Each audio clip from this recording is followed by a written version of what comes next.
waking moment is something we gon' have to spend, right? Yeah, if you're waiting for the right guy, shorty, I'd encourage you looking elsewhere. Cause I can't promise you'll be mine forever, die together, find whatever, hey. I can bet you tight to never find a better, hey. Dying to wet you, I'm a redder, time whenever, babe. Shine to let you, shine electric, cause I can be your flame. Catch-22 Sunday, it's the Catch-22 Sunday.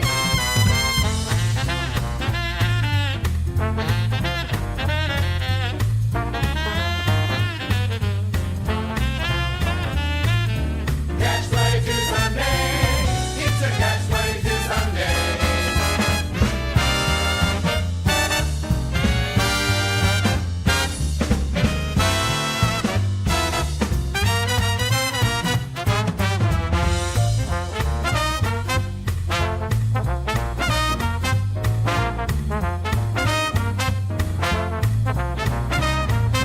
Catch-22 Sunday.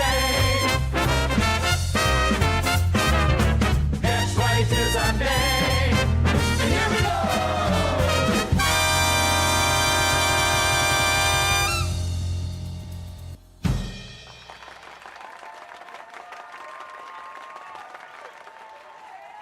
Hey, Heyo. hello. Jinx. How's it going? Welcome to Catch-22, everyone. Yes, welcome. A happy Mother's Day to all the hot, wet mothers out there. Gross, And, Casey. Can't you just say yeah. Happy Mother's Day? The ugly ones, too. Dear God. And And to my beautiful mothers, I hope you're having a wonderful day wherever you are. yes, Happy I've- Mother's Day, everyone. I have a plural amount of mothers. I had a plural amount of fathers, but they're all gone now. Hey, everyone. How you doing? Welcome to the show. That intro is getting harder and harder to watch as AI progresses leaps and bounds day to day. Oh, my God. It's so hard to watch old AI now, isn't it? I mean, our channel is going to be sort of like a museum to the course of AI through, this time period. From the very start. From the shitty to the less shitty to, well, it's still kind of shitty, but it's getting better. And here we are. I've been working on a new intro song, so I have a couple of them. I can't really decide which one I like better, so we're going to play those later, you guys, so stay tuned. We're going to let you guys hear them and see what you think. And then you're going to hear my idea about them, which you will agree with. Whatever song we pick, she must sing. Yes, that is the idea, because I'm not going to sing it. why? I need you to sing the intro song, please and thank you. Yes, people tell her she has a great voice. I mean, we all know the P song. I mean, multiple channels use it. It's a thing. And she has a poop song and a swatting the fanny song. There's a song about penises, I'm sure, somewhere in there. You are a songstress, is what I'm saying. So whatever song we pick, you're singing it. Yes, that's right. Nope. Not happening. All right, well, I'm not arguing with you today. You win all arguments today. So, but I want to, speaking of AI, I'll bring this up. We're going to start with a little sobering news to artists out there. This right here is a letter. It's from Micah Kaufman to the team. The team he's writing to here, Fiverr. If you know what Fiverr is, it's a place where you used to go to get all your tech stuff done because we're all idiots. And how do you even make an intro? How do you do a thumbnail? How do you program Python? How do you make a music video, etc., etc. Fiverr. So from him to his staff. Hey, team. I've always believed in radical candor and despised those who sugar-coated reality to avoid stating the unpleasant truth. The very basis for radical candor is care. Blah, blah, blah. So here is the unpleasant truth. AI is coming for your job. This is the CEO of Fiverr telling everyone who works at Fiverr, bye-bye. This is a wake-up call. It does not matter if you're a programmer, designer, product manager, data scientist, lawyer, customer rep, salesperson, finance person. AI is coming to take your lady. You must understand that what was once considered easy will no longer exist. What was considered hard will be the new easy, and what was considered impossible will be the new hard. If you do not become an expert at these, become a master, you will face the need for a career change in a matter of months. Months, he says. I am not trying to scare you because how I make money is this site. So I'm actually scaring myself with this. I'm now paraphrasing stuff. I'm not talking about your job at Fiverr. I'm talking about your ability to stay in the profession as an industry. We've hit it, Electra. We are here. Not the singularity. Here, where? Pre-singularity is what I'm going to call it. You know how the Baba Booey did pre-promotion? The singularity is the promotion.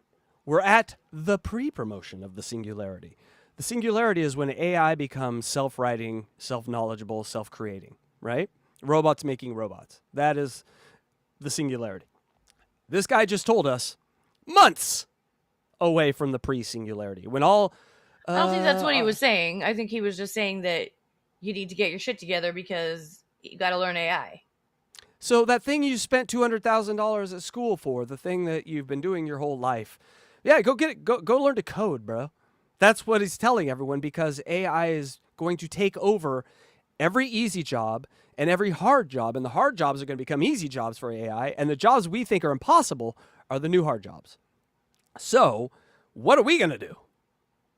If the impossible jobs are now being the hard jobs, what do we have no purpose in this future.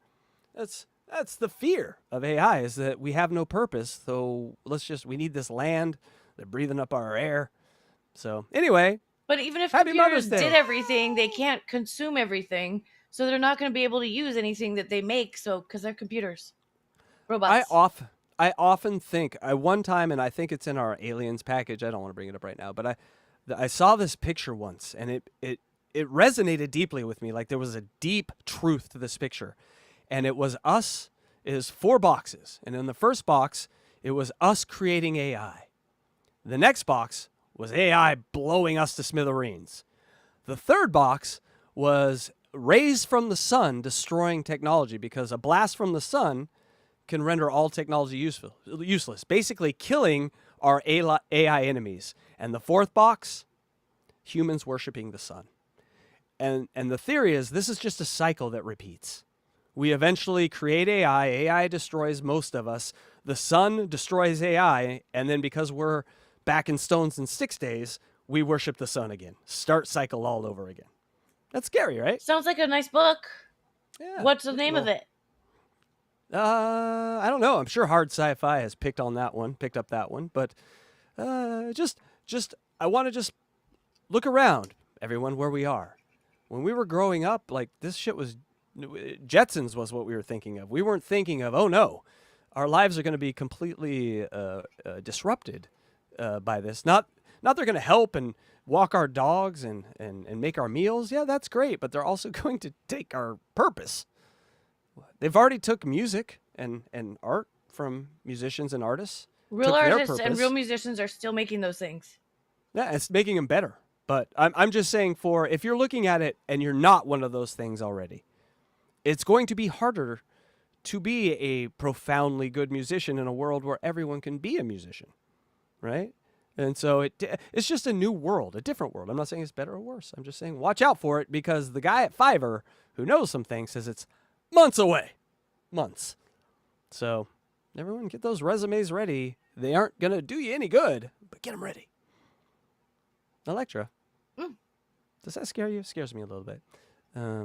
No, but you try to make it scary, but it doesn't scare me. Okay, good. Did you get a call? I probably don't want to ask, but have you been communicated to on this Mother's Day?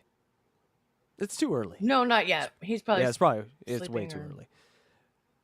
Do you remember where you were last Mother's Day? I do. Do you remember because you made the video? Yeah, exactly. I had no idea. If you would have asked me the same question, I'd be like, I have no fucking idea where I was last Mother's Day. Would you like to see where we were last Mother's Day? Yeah, it came up on my algorithm. It was, and it's members only, but we're going to play it here for you guys. It was us on Blind Mike Project, Hackride on Blind Mike Project last year. One of the last... I believe Mother's Day or Father's Day was one of the last. Was it Mother's Day? It was the last time. Okay. The last time Hackride blew it up. Hackride went full artard. And so did I. Let's give can we give a little backstory? A little backstory here. Yeah. This all is Tom Myers' fault. You motherfucker. Tom, do you remember going this far? Okay, say Tom Myers would not let me. I tried to book him for Blind Mike. Would not let me book him. Kept sending me to this lady who doesn't exist. He's like, no, just call the lady. She'll book me. And she never returned my calls. Never returned anything. Right. And so I kind of got pissy at Tom Myers, and I held that inside. And then Tom Myers agrees to do the interview with Blind Mike behind my back. You know, they go and book that around me. Fine, no problem, all good. But then Blind Mike. Tom Myers on that show says the producers were a little unprofessional. And when I heard that, a little anger spark. Remember, I don't have the demon inside of me anymore. He lives outside of me now. But at the time, I had the demon inside of me. So the demon was going nuts. And so what the demon thought was a great idea was he goes, hey, Blind Mike is a big fan. And I'm a big fan. We're all a big fan of this Norm Macdonald guy. Great comedian. You should check him out. And so he made an AI video about breaking down the Tom Myers Blind Mike interview. So that's where we're at, right? So, and I was really proud of that video, or Hackride was really proud of that video. And Blind Mike said, you know what? Didn't care for it much. And that hurt Hackride deeply because he did it for Blind Mike. And like I said, this ain't me. I see all this as childish nonsense from a demon. But he felt really kind of hurt. Like I did this for you. You're interviewing Tom Myers. I did a take on what would Norm Macdonald think about that. I thought that was fun. And now, most people agreed with Blind Mike in the comments and in liking the said video. Not a lot of fans. But it was the attempt. And so Hackride may have been a little pissed off at Blind Mike. And so, but Hackride didn't like, I'm just going to confront him with it and we'll move on. We'll have a great, no. Hackride did not work that way. So Hackride thought it would be a great idea if, he had DJ Electra sing the intro to, you remember, you know how we start? Isn't this crazy to think about now? How we do Blind Mike now? Before, the segment, no music is played now. But I go, you know what? We need like a minute-long segment where Electra's singing. and it was to me, it was very funny. And I don't know if you cut any of that into here. So I had her sing the segments. And then I was a little testy, and Blind Mike, it was just, and at one point he goes, we can just end this now. And so that's bad. Yeah. I think I left that part out. No, thank you. Yeah, he was like, you know what? This is terrible. You suck. We can just end this now. And I'm like, no, I'll save it. And I did save it. But if you look at the views on last year's Mother Day Blind Mike show, the ones all around it are like 6,000, 7,000, even 8,000. And then you drop down to like 3,000. Yeah. Anyway, so that's the backstory to last Mother's Day and how much we've grown in a year. We've evolved. Just gotta get rid of the demon. That's all. It starts out with David Collins' appearance on Gearbox, too, by the way. So many things that don't Maybe we exist just anymore. skip this part. No. So David Collins on Gearbox, a wrap-up show about Blind Mike. We did 9 episodes, I think, or 8 episodes. Still on our members only. Kind of funny. If you want to see Carl go in on Blind Mike. Ooh, that was a good one. I don't agree with what he said. He was making it up, though. I think he was just making that up. He loves Blind Mike. I'm going to take credit for their actually being together still because we gave him a place to vent. Get that energy out, like a punch. And he got a heavy bag workout in. And so anytime you want to come over, Carl, get another workout. But I mean, Mike's a man. We've all now been here a year, and it's a little different. We act a little different. But we love Blind Mike. Louis J. Gomez was in chat this morning. That wasn't happening a year ago, so he's on the upscale. Yeah, Louis J. Gomez, you guys. We got to talk to him a little bit in chat, and he said he would come on Blind Mike. And he can dispel the rumor that I lied to Blind Mike about booking Jay Okerson, which he brought up too, by the way. So yes, I did book Jay Okerson, Big Jay Okerson. Big Jay.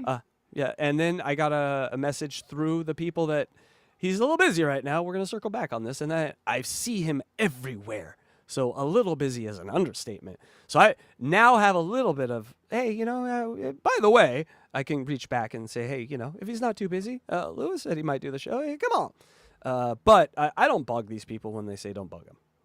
That's all. Anyway, let's back to Gearbox, the great show. Oh, is this Yawn the Toilet and David Collins? No, Carl. And we're being watched by Win by 2 in his first kind of, He's watching Who Are These Socials? We're watching Win by 2, watch No, we're watching us watch GEARBOX watch Who Are Win by These 2 Socials. watch Who Are These Socials, yeah. I got a little confused there. All right. It's meta. Doesn't know how to do show. No, Carl. Nobody knows who Blind Mike is. Nobody really gives a fuck. Lies. I think No many one is- people know Blind Mike No is. one In has fact, ever. you know, as somebody who has just stumbled upon so much of this universe, Blind Mike was almost an introduction. You know, it's a thing that Blind Mike isn't being found on the internet is, you know, but I'm not sure exactly. You know, it might just be from my perspective since I haven't heard of this gentleman speaking. No one knows who Blind Mike is. He's a stranger to the world. Oh, is that him with the guy that has sex with a transsexual? Yes. So some people. Yawn. See, it was very behind the times back then. That is a lady, Leon. It's a lady with a penis, but it's a lady. People know him. Poor David Collins. Now I'm seeing this. I'm sorry, David Collins. This is like the biggest Blind Mike will be. Is either on this show or through the lens of my show. Nope. Oh. This is like the biggest Blind Mike will be. Swing and a Is miss. Either on this show or through the lens of my show. Oh, That's funny. really? That was the- very wrong. Through the Very wrong. lens of my show. Yes, I like this. By the way, I'm not. I don't hate this Win by 2 guy. I think he actually is not terrible. Thank you. That is All right. incorrect. That's a The compliment. biggest he will ever Yeah. be. Coming from From you. me, from me, that's a compliment. That's a Will compliment. be when he takes over for Howard Stern, you retard. You see, nobody is Is he going to demanding radio? the service. Blind Mike will take over all the jobs. This is he is the chosen one. I think my You mother is understand? planning on canceling her Sirius XM subscription this year. Well, I will send you a naked picture of Blind Mike to have her keep it for one more year because then he will be there. Well, she doesn't really drive, and I don't. I'm sorry, David Collins. What did I do to you? And some sort of torture I'm putting you through here. Sorry. I This is know. Blind. Can you send me a pic? Can you send me a picture of your mother, David Collins? That would be terrible. It may be from a hospital bed. I would never. You get a young one where she had Farrah Fawcett hair and nice hips. Are you okay, Jan? Mike. I was thinking of your mother. You know, again, it's just, if anything, they just feel bad for him because he's blind. So they just tolerate him. But if you You drink every time he says he's blind. took away his blindness and he was fully seeing Mike, you know what I mean? He wouldn't, nobody would even turn their fucking head. He's not funny. Do people turn their head at blind people? I don't often walk by a blind guy and then turn around and look at like it's like a nice ass. Oh, is that a Yeah, blind not guy? No. sure what he No. means. The only reason I'm paying attention to this man is he can't see. That's a take. That's a take. He doesn't say anything fucking worth noting. Or He does do a that's- very good Alright, Coach wrong. HQ impression. I'll say that much.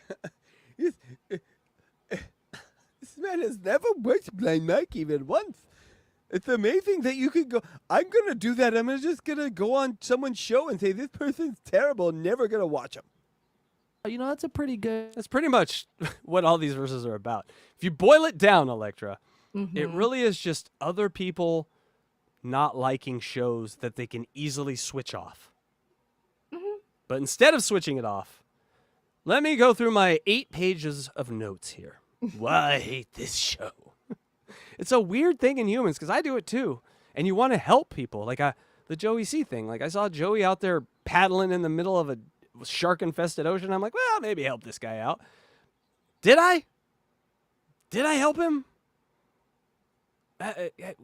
Are we helping anyone? I don't think so. Good, interesting take there, Mike. You know, I didn't think about it that way. He just calls John a pig and a fat ass and everything else that everyone already says about John. So what is it that you're doing different than every other fucking podcast you shit on? By 2. Yes, so everyone, I would please take this time to pull out your pens and phones, gearheads, clugomaniacs, the Kragers people, the Krager files, and I want us to let this man know that people... What I'm getting from most of this is Krager's has been Krager's for multiple years now, and I love that. Craig's like, that isn't catching on. Go find that tape somewhere. When Hackride was on with Kragers, he's like, "Why do you keep calling me Kragers?" Why did Kragers start in the beginning? Just how did Hackride start? Hackride started it, right? Mm-hmm. Yeah, Just and then why? because he just looked like a Kragers. I don't know. Okay. And then he got and then he He got does. and then he what was the next step in that? I think in the next step of that he got Jake Hudson to say his name. Triggers. Oh, that's And then he right. just started playing that everywhere. and so Triggers. that's how he became Kragers. And now That's right. he told me we were on the phone a couple days ago or a week ago, whatever, and he's like, "Yeah, everyone's calling me Kragers everywhere now. I can't believe that stuck." So like in his real life, people are calling him Kragers. No, in his real life? Mm-hmm. Are you serious? Well, yeah, if you're a friend of his and you hear the show, you're not going to call him Craig. It's Kragers from now on, boy. Ah, that's so cute. Also because he's violently racist and it kind of rhymes with the inners. No, he's word. not. I'm just saying. It's a happy coincidence. And he's not violently racist. Yes. People know who Blind Mike is. But I really want you just to be a good show and be a good person and realize Blind Mike is a special talent. We're blowing some Blind Mike this morning, let me tell you. Oh, but wait until you see what's next. Oh, Electra getting some digs in. I like it. Win by who? Oh, she's doing a number count. She is number checking you. The thing we always say we Little bit. never gonna do. Well, I just had to because he said only way people would know who Blind Mike was through his show. Yeah, that's very false. Well, He's what I got see- like 1.5K views. He's got good views. Which is amazing, by the way. We would take that all day. How's my Got good views, so that's nice.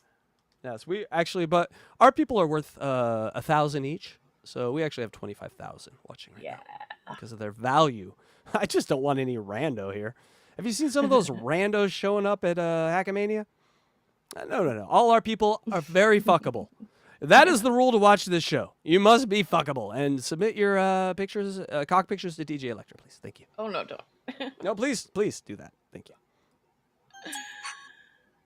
This video contains gratuitous use of profanity. Oh, this is his intro. I'm sorry, but it's real bad. I just had to play like 5 seconds of it. Who, Win by 2? Yes. Is this his intro from a year ago? we're gonna I think shit on. I think it's recent. Oh. Well, he's changed the studio. He's on the other side now. You're looking at his right side, not his left side anymore. I don't know. This is his intro for the first video I saw. What does In the Paint Just mean, a bunch Electra? of static, really. What does Win by 2 and In the Paint mean? Give me the thing that comes from, and I'll be so proud of you. I can't think of it right now. I'm a little tired. Basketball. He's a basketball fan, which is maybe why I can't hate him, because I am also a basketball fan. Nice. But win by 2 means that you have to win by 2. So if you're going to 11 and the game is 11-11 and you score and you're going by 1s and 2, well, if you score 2, we're getting a little in the weeds here. But in the I paint, understand what it means. Oh yeah. Okay. And in the paint means there's this area under the basket that is painted With a all different the color. lines. Mhm. Right, and that's called the paint. And usually Yeah. you go big and tough in there. So if you're going in the paint, that means you're going to your low post game, which is a strong game. It's not all gay like shooting 3-pointers and you know, redefining basketball, Steph Curry style. Anyway. Oh shit! Mud shark. You're not a mud shark. You're barely even a fucking a fish.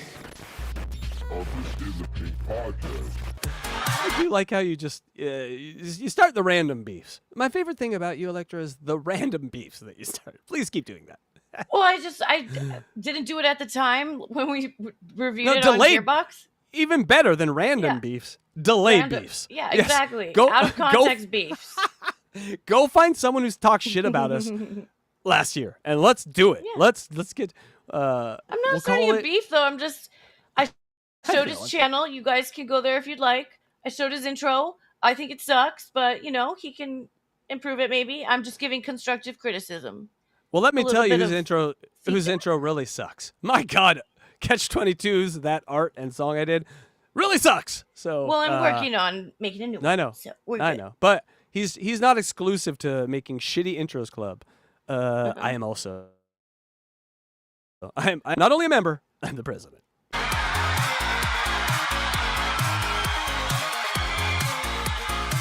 just clapping for Blind Mike.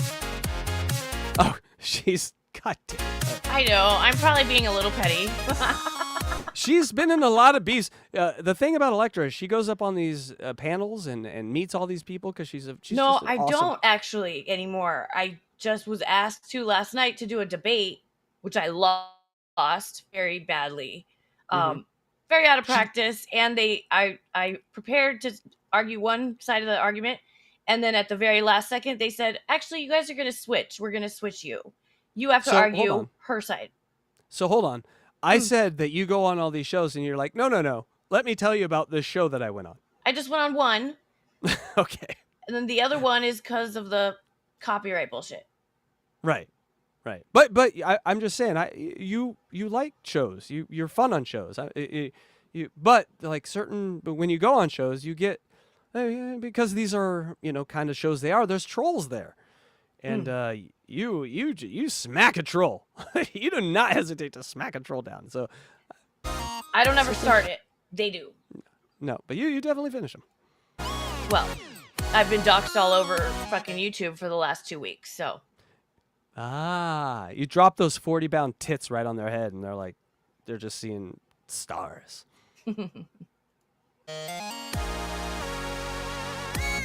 Yay, look at Blind Mike's channel. So nice. Thanks to KC Day and Hackride.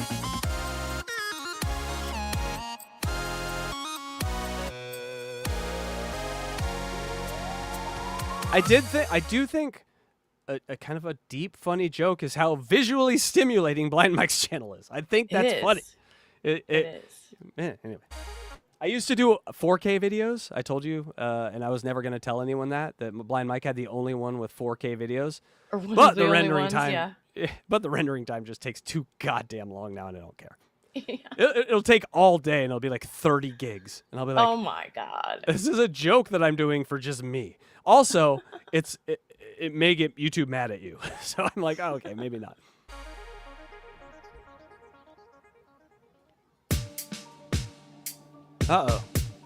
Yeah, so we get some Hackride from last Mother's Day. And if you like a little of this, you might be coming back. June. You said might. Last time you said he was coming back June. He's coming back. I'm trying to be sneaky with it. He's coming back in June. Okay. Grab your membership now. He's seen what's gone on and seen what I've done with the channel, and he's not happy. And so he's going to... maybe my greatest enemy, maybe my greatest troll. We're giving a show. I don't know if I like this, but here's the demon. Yay! The demon. Yes, was last buckle Mother's up. Day. Everyone's doing AI music, and I enlisted this great singer to introduce our clips today. So here we go. All right. Yeah, Blind Mike's such a good support. Don't watch this, Blind Mike. He's like, this sounds great. Hold on. I'm saying right now, Blind Mike, turn off your goddamn radio. You cannot hear this and re-experience the pain again. We've made so much progress in a year. I'm a different person. Oh, he said he had to go see his those skirts. Oh, parents, that's right. So oh, thank God not for listening. the in-laws. Oh, thank God for the future in-laws. Here we go. Shane Gillis thinks Drake is a pedo. Okay, people. I'm stand by my decision. Do you hear? A, she needs to sing the intro. B, I had her sing a song about Shane Gillis being a pedo. This is the comedy gods appreciated this. I don't think, and I was also a little bitch that day. Shane Gillis. Don't restart it. Thinks Drake is a pedo. A pedo. Yes. Everyone watch Mike's face as it keeps going. Pedophile. I should have zoomed in. Yes, DJ Electra, we got her. We got her. All right. So. I did not expect her voice to be that terrible. No, it's amazing. All right, this people. So we're gonna listen to all of the intro songs from this episode. Oh, thank you. Oh, every thank segment, you so much. every single segment, I sang the I'm here intro, for it. except for one was Nikki Glazer. Her song. She's a beautiful singer, by the way. And then one of them was Boogie, but I played My favorite Boogie song. My favorite's the Tom Brady one. That's my favorite. You singing about Tom Brady's Tom Brady one. My favorite was Dat Fan, It's Oh, coming Dat up. Fans is good too. Put Okay. it in chat. We should keep playing it, right? Because it annoys Mike too. It's amazing. All right. Here it is, Tom Brady. But first, DJ Electrify. Again, pay attention to Mike's face. Tom Brady God damn it. got roasted. The white man Super Bowl. Robert Kraft was wasted. And Ben Affleck was insufferable. I would much rather listen to Nikki Glaser. Tom Brady got roasted and Giselle took a stray. Not from the roast, but from her coach of MMA. Hey. Giselle took a stray, not from Tom, but her coach of MMA. That is fucking. Hearing you sing that is so funny. God damn, that's funny. Heyo. Thank you. That See, right now, Mike's like, I've lost control. Shit. seems unnecessary. That was pretty Thank you, good. Electra. But also, you're going to have to suffer another DJ Electra song. Here we go.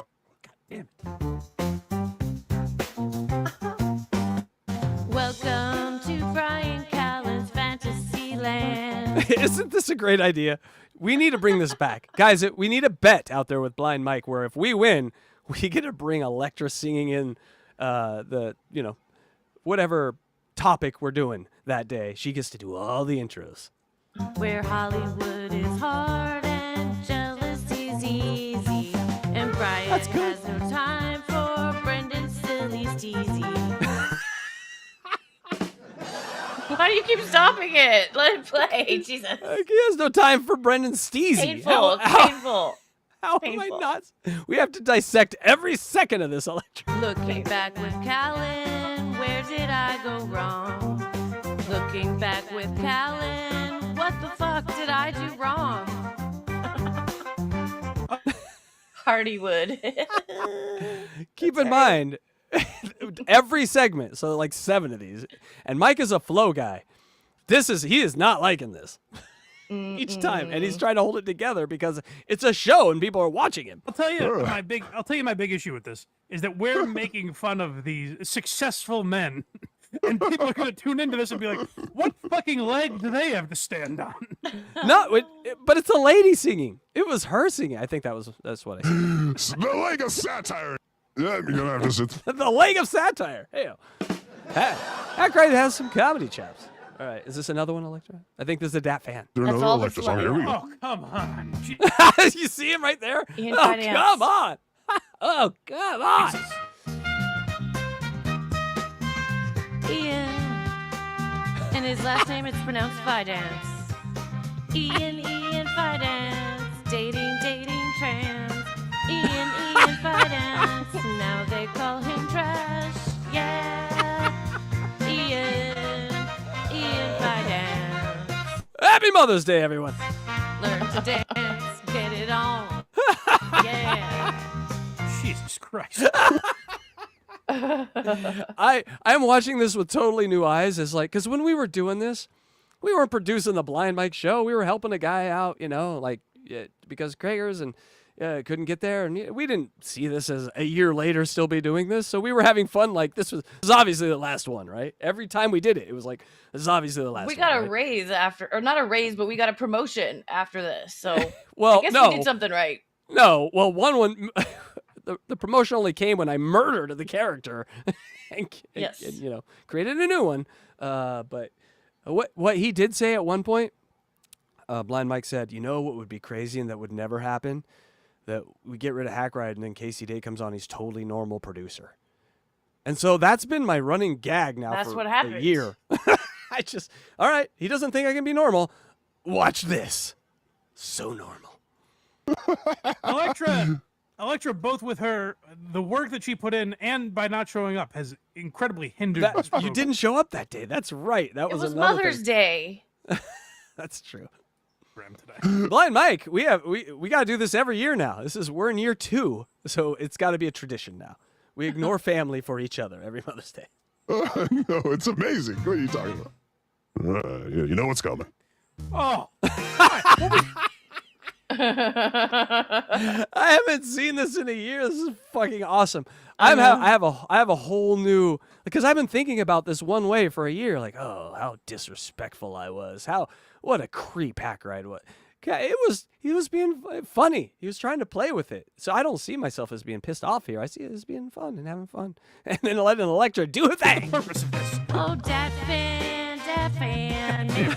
Exactly what it's doing. All sorts of terror. See, I think I even told him right there. Like, I'm here to piss you off today.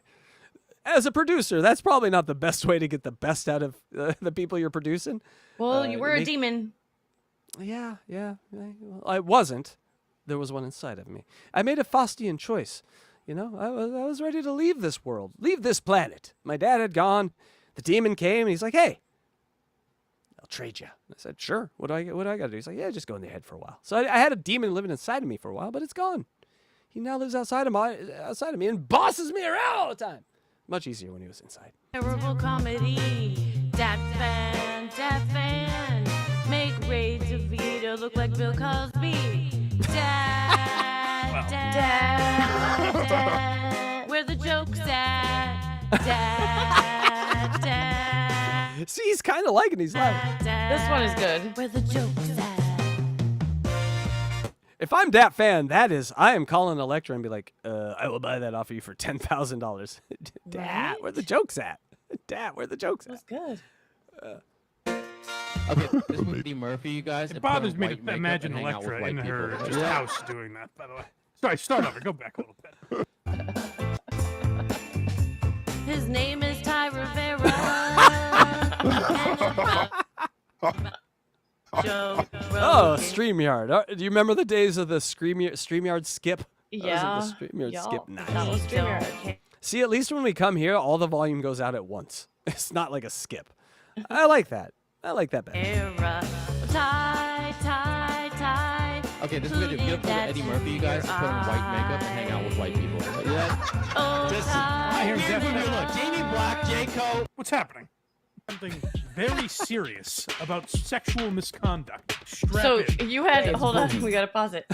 You had some audio underneath, and when you exported it from the editing software, you had other people talking through the song, and so he was like freaking out about that. Oh, so this is a true mistake, unfortunately. Yeah, that was. No, let's watch. Hackride wasn't perfect. StreamYard. And this was right? do you guys remember Boogie? Oh, From yes. Blind Mike Project. Well, he was originally from Nickelodeon. So this is a song I made on Boogie. Yes, And Boogie. Hackride wanted to play all 2 minutes. We are not. I did. I'm contractually obligated. All right. Hey, it's Boogie. Hey, it's Boogie. This is crazy. Hi, I'm Dingleberry. We're 10 seconds in, and he's like, "It's crazy." He A said, minute "This is 50 crazy." left. A minute 50 left. I know. This is where I think he got mad. Yeah, this is where he got mad. Hey, it's Boogie. Back for another hard. This is what Boogie needs. Boogie requires an intro of this caliber. Hello, Boogie. Hey, it's Boogie. Back What for else you another gotta hard do? You gotta go say hi to mom. Come on. Okay. Hackride's an asshole. She'll still be there, Mike. Still be your hot mom after this No, intro. no, he was such an asshole. Still be your hot mom after this intro? Yep. Ouch! That one hurts a little. Ouch! That's a little cringy. A little cringy. To the people in the comments today, I get it. I get it too. I was a shithead, but Electra's work on this was magical. That's where I think the distinction may have lie. I think Blind Mike was right. I think I was awful. I finally get it. I usually fight for Hackride, but Jesus. You just can't see the dancing going on screen right now. I think the dancing alien would change Mike's opinion. Oh, there's a dancing alien. My bad. Take it back. R.I.P. Still going. At about this point, I started going, wait a second. This is really long. 2 minutes feels a lot longer than it did. No, this one was like 3 minutes or something. It was really long. And it's adding nothing new, right?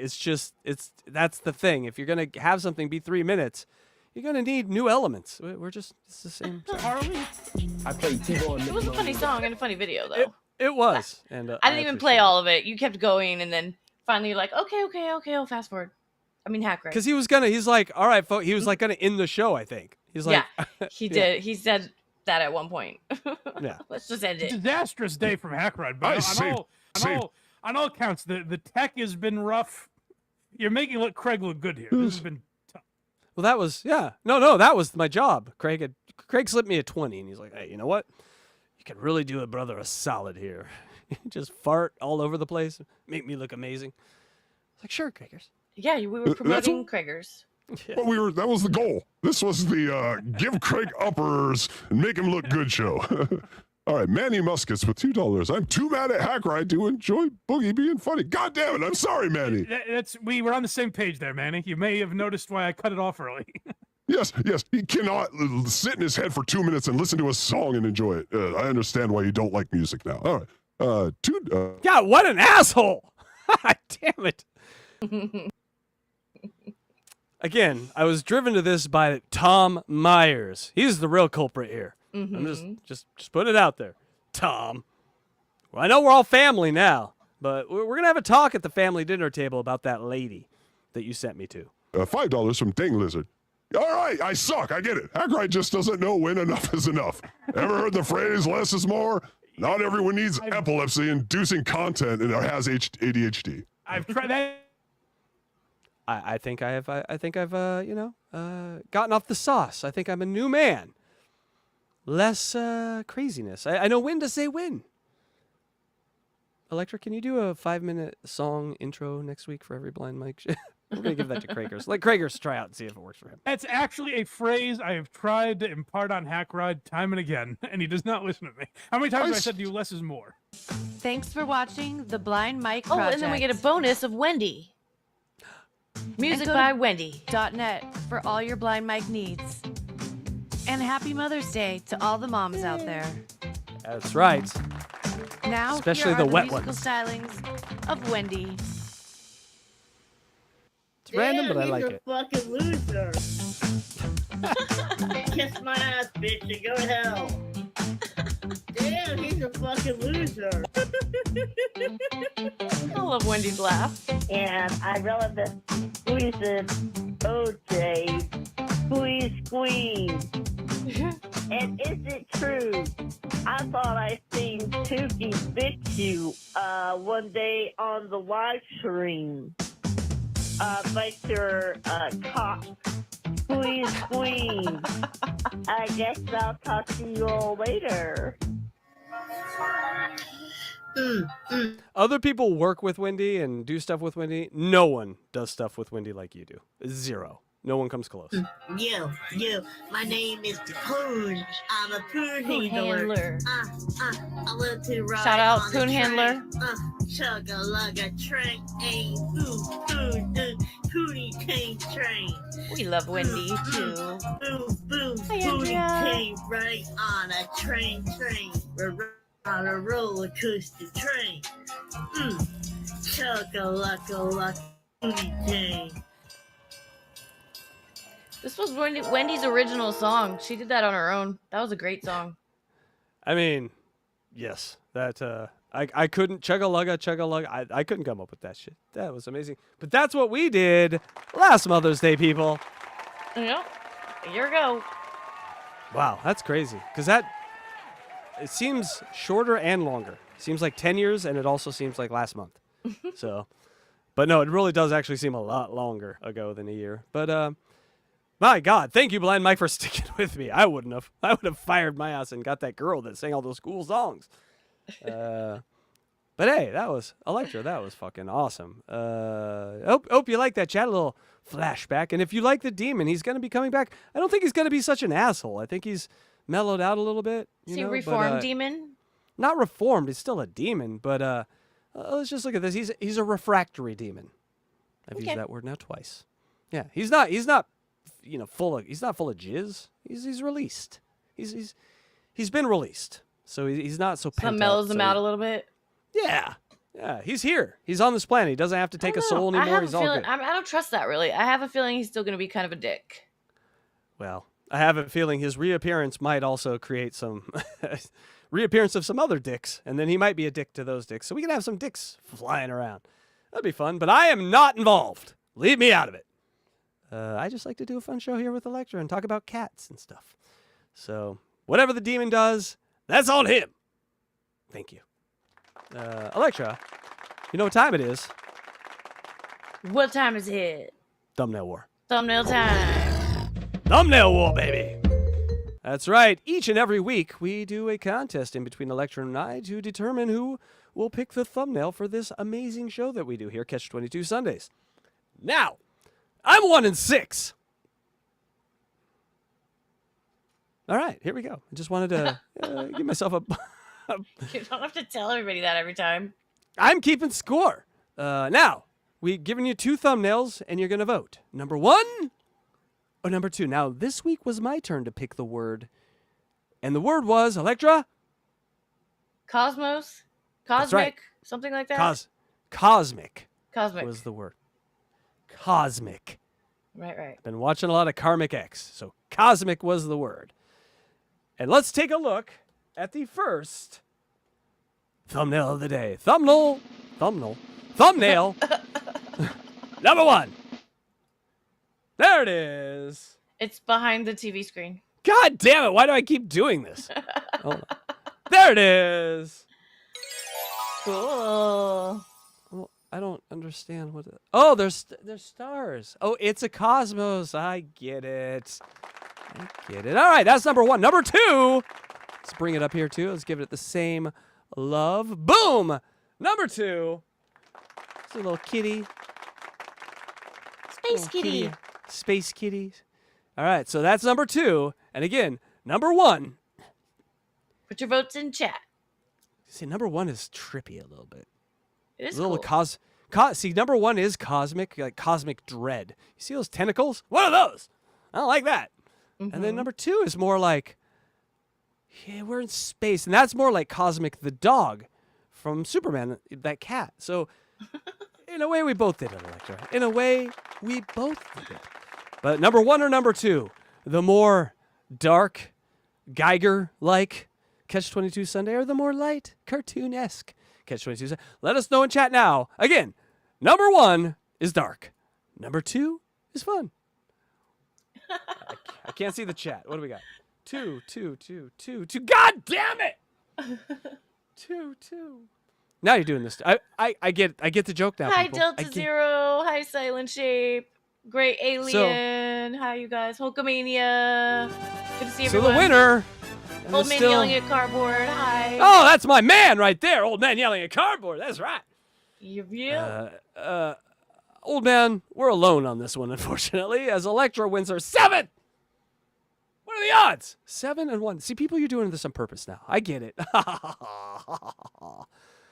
Do I have a style? We don't tell them who made them beforehand.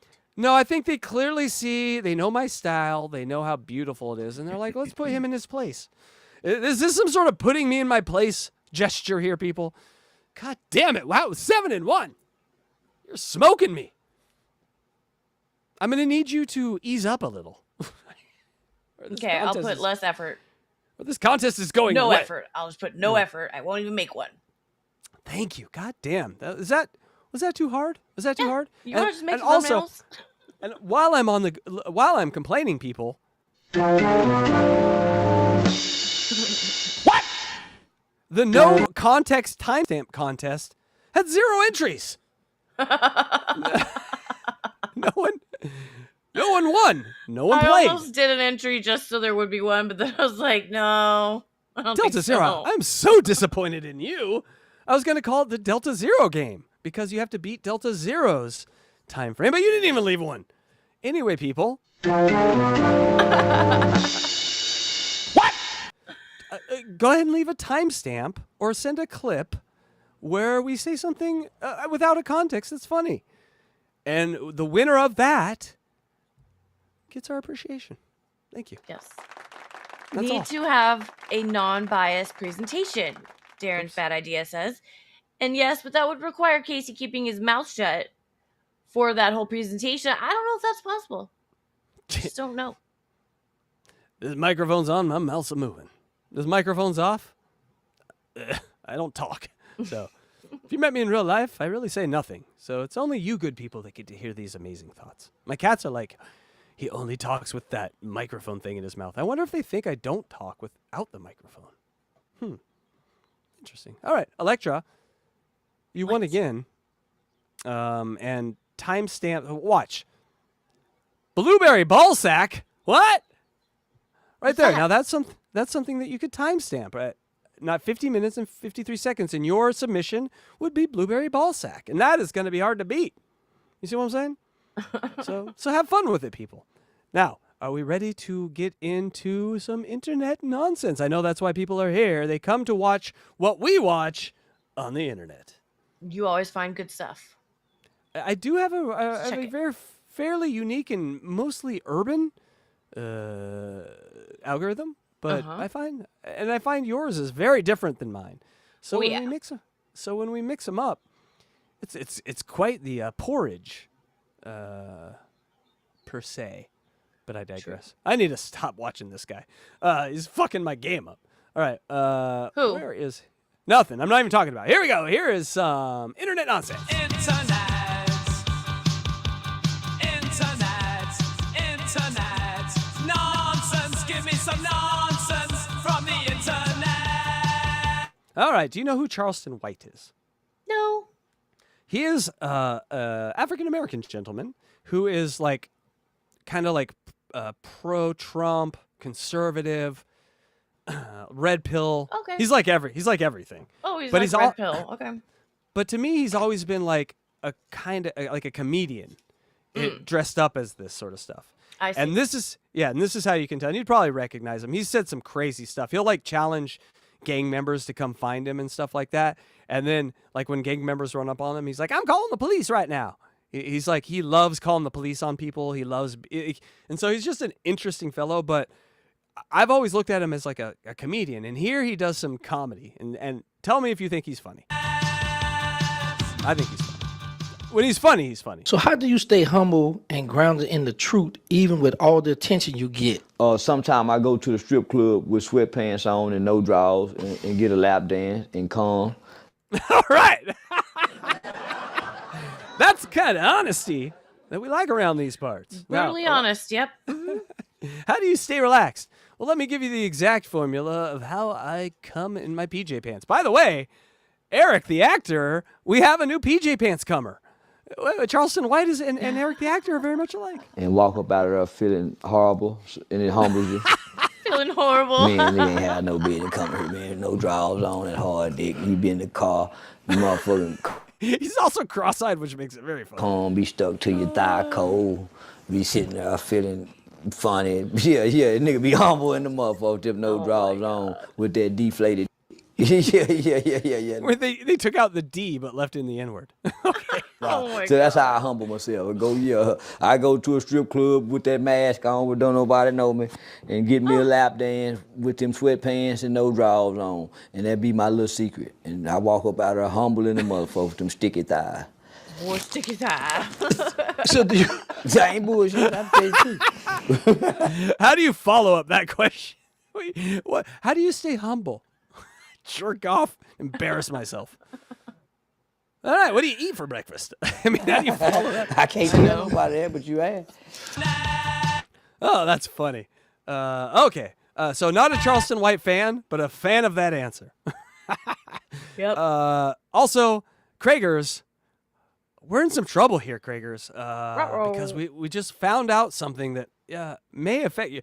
You might want to get your mom out of the room, Kragers, is what I'm saying. This may affect the whole Kragers family here. This is an Ironhead family ordeal. I just need to remind y'all again, everyone who is ginger, who has red hair, those are black people. All gingers are black. Kragers! It's starting to make sense. It's self-hate. Interesting. I get it now. Black people, if they have That's red not what I hair, meant to they press. are black. You see a white man with red hair, that's a black man. You see a white woman with red hair, that's a black woman. I never noticed that before. Gingers are black. Kragers! You're black! Letting you know. You're black. Kragers, ever feel like going to college? You feel like... you volunteer for some things now, and you can get some eyes on you that maybe a ginger couldn't get. I mean, everyone's staring at you because you're a ginger, but you know what I mean by it. All gingers. All gingers. All right, that was fun. Time for a nut. Oh, no, this guy's nuts. I sometimes forget. This lady or man or animal is nuts. Why is it? Oh, okay. No, this is about actual nuts. That every person with testicles instinctually knows this. Let's pretend for a second that this is a scrotum. I can tell you right here, right now, there is not a man on this planet Earth that scratches their balls like this. Fact. Not gonna happen. It's not a leg. I will accept one of two methods. The first for beginners. Grab and you pinch. No, the grab and pinch method is fucking weird. It itches right here, you pinch. Why? You pinch. Never scratch. Yeah, we never scratch. Did you, Electra, do you ever give much thought to about a man's balls and what to do if they scratch and how you scratch them? Because it's sort of like catching a cat on a waterbed. You know Well, what I've I'm saying? seen men scratch their balls before, and they always like just kind of shift their hand over the top and move it around and stuff. They don't actually scratch it like a itch. Yeah. So I Fair guess, enough. yeah, I guess I knew that. This second method here is the method. Got my old friend back. A lot of people point out that it's not just a pinch, but it's a pinch and roll. Pinch and roll. No, don't like that This method. next one is advanced, though. You anchor it like this, Yes. press down, and the other ones just glide over. Glide over. how you do it? Yeah. That's how you. Yes, that's how. It's like if you put a 2x4 in a waterbed to get a level that you can then manipulate without smashing up against the edges, which hurt. They're your balls. They seem pretty sensitive. Get that itch. I will also accept the technique where you lift from underneath and scratch upwards like this. I don't have balls that long. I can't do that. Yes, and yes, my can't lift testicles them are on up. my Well, I mean, yeah, that is some 60-year-old ball length there. If you can, get under there, get your balls at 90 degrees. You're old. If your balls can go 90 degrees, you are old. chin. And I'm sorry. That's a test. Everyone should do a 90-degree ball test right now. Everyone stand up. All the men, do your balls go over 90 degrees? If they do, you're old. All right, because last time I didn't share the one thing that binds every person that has testicles together is that after every method that you do, pinch, lift, downward scratch, anchor it, all that, you gotta sniff it.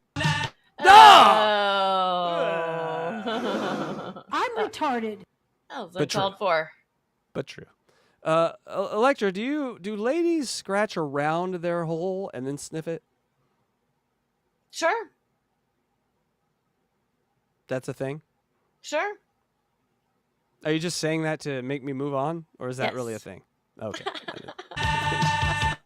All right. OJ! Oh, no! Let's hope this is about Orenthal, James, because, Spell on. Okay, no. So this is real. I had to watch this like 10 times to make sure it was real. But you see how my algorithm's fun? Yeah. So spell orange, Electra.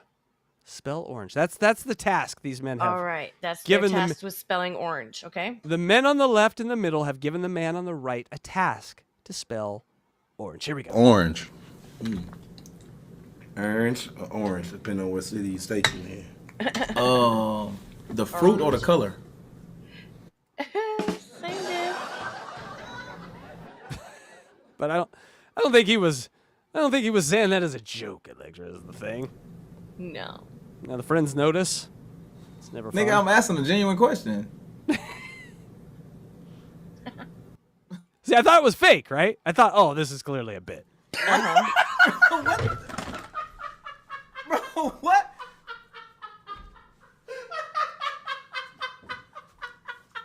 Bro, am I not valid? Am I not valid? I can't breathe. Am I not valid? I can't breathe. That's no comment. No comment. Hold on. The fruit. Nah, both. Nah, smell the fruit. Nah, bro, I don't even want to no more, Smell bro. the fruit. Aww. The fruit, B-Lou. Nah, bro, I'm good, bro. I'm good, bro. We don't need an education system as long as it's all streamed because we get the entertainment value. You know?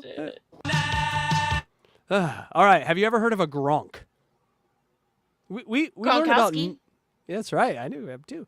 But we learn about new phrases and new kinds of people here. We learn about like Mormons and having sex where people push them in and they're soaking. This is kind of like a soaking thing. It's like a group of people that you didn't know existed. And they're called Okay. Australian, and they're ladies, and they're called gronks. What do they do? Let's meet some Gronks. Oh dear. You call me a Gronk, and that's like fighting words, you know? Yeah. Like if you proper like what? That's a Gronk right there. Whatever that is, that's So a she's Gronk. a native. Well, I don't think all Gronks are natives, though.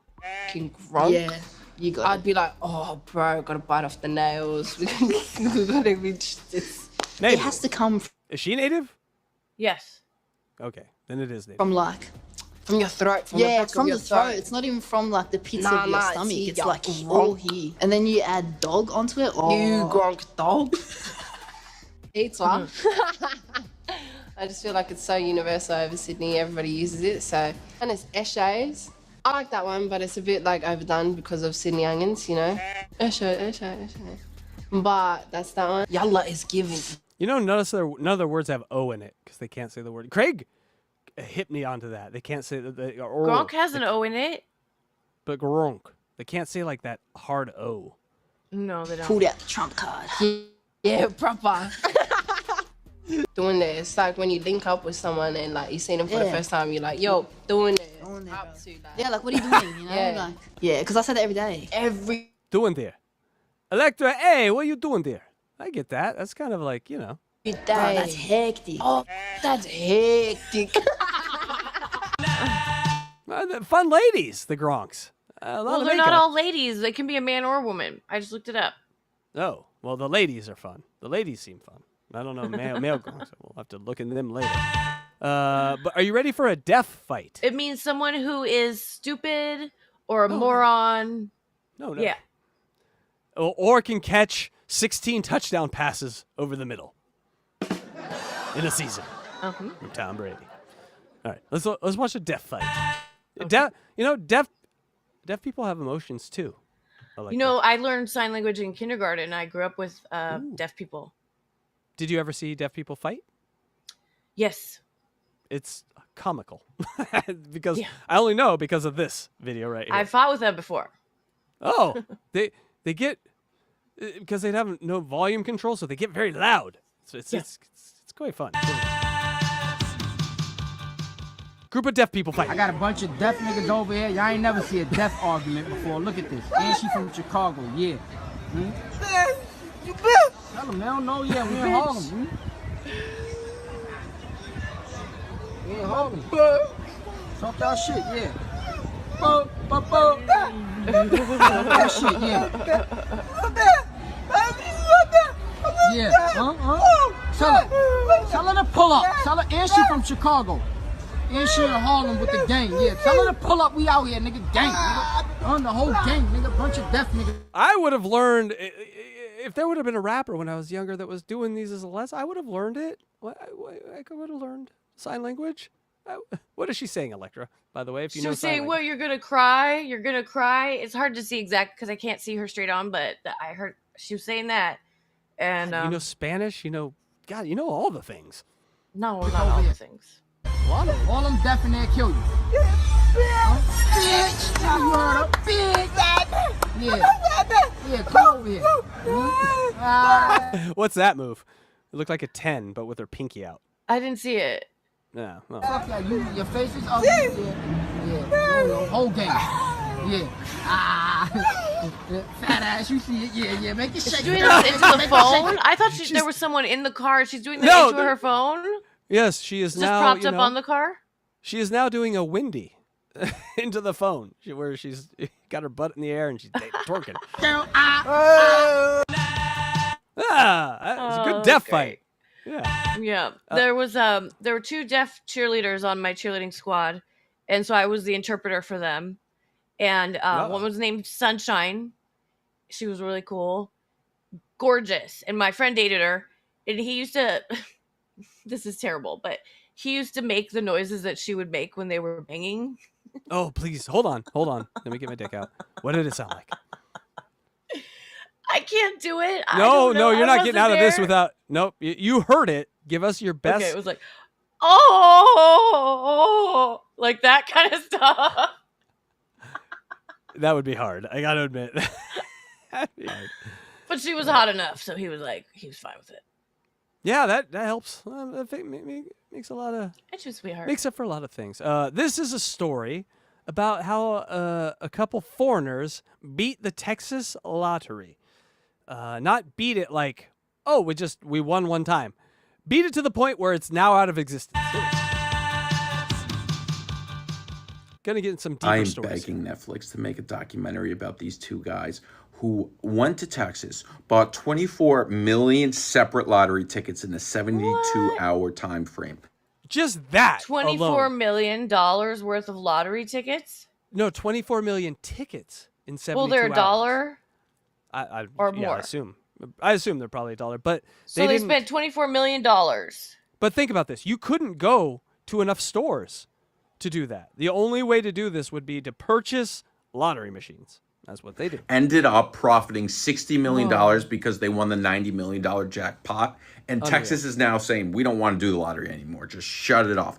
And one of them is from Tasmania. I didn't even know people lived there. And he goes by the Joker. Last month, the Wall Street Journal puts this story out. How a secretive gambler called the Joker took down the Texas lottery. This story, which you should go and read, it's amazing, goes into detail how they bought 25 million separate tickets in a 72-hour process in order to profit around $60 million. And it was all done by two guys that don't live in Texas or America. Bernard Marantelli, who was this finance guy. Then there's Zelko Rano-Gajic, who is rarely photographed. He's known within London as the Loch Ness Monster because this man's just never photographed. This is like the only photograph of him ever from 2012. These guys, they buy two separate warehouses and they purchased a bunch of lottery machines where you Think about that. There is no guardrails against what these guys are doing, right? You can buy as many of these machines as possible, and if you own the tickets, then you get the payout. And I didn't realize that you didn't have to be a citizen to win. Yeah. You don't. I guess you don't. People. No. Okay. Texas. You can print out tickets. They purchased it from this kind of failing startup called lottery.com. They planned for this for months. They knew if the lottery got to a certain number, it would be very profitable for them. So it got to 95 million. That must have been hard waiting. Because there was a day where it was like 85 million. You're like, today? Can we go today? No, we will go tomorrow. If it is 95, I am the jackal. Or what was his name? Joker. Joker, I am the Joker. And they said, all right, it's time to go. And all of these lottery machines were in just warehouses in Texas. And they brought themselves and then some trusted people and their kids. And they just started printing lottery tickets around the clock for 72 hours. Texas politicians later likened the operation to a sweatshop. The Joker, Zelko, he funded this whole thing because obviously you need a lot of money up front. By the way, Zelko's changed his name like 1 billion times. So yeah, I need a documentary on it. So they ended up winning. Texas figures this out and they're like, bro, what? How did this happen? And the lieutenant governor called the cruise win the biggest theft from the people of Texas in the history of Texas. This all went down in 2023. They had lawyers that said, no, they did everything legally. And just last week, we saw that the head of the Texas lottery had to step down. And on top of it, the Texas legislators are like, you're not getting any more money, Texas lottery. So for the next 2 years, they're getting $0. So the Texas lottery pretty much shut down. Amazing. They shut down a fucking state lottery. Also, the Joker has like these accounts in the Isle of Man, a tax haven off the UK coast. And then also he somehow has an escrow account at a Detroit law. I mean, that documentary. This is a documentary. This article goes on to talk about some other crews, some other things that are very similar. I guess there's a lot of groups that do this. It's unbelievable stuff. And I need to know. We're not doing enough with our lives, Electra. We're not getting together 2 warehouses, buying lottery machines, and really planning for our future. Do you have $24 million? Hold on, let me check under the couch cushion here. Does that mean if 80 you cents.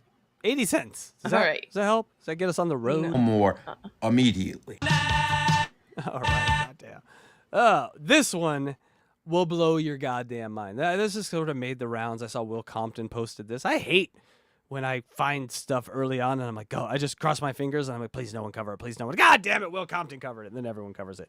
This is a dad of a young boy in football. And he had just got out of the non-tackle league and he's just about ready to go tackle. Oh my God. This is parenting, folks. Parenting. On a Mother's Day, let's watch a father go insane.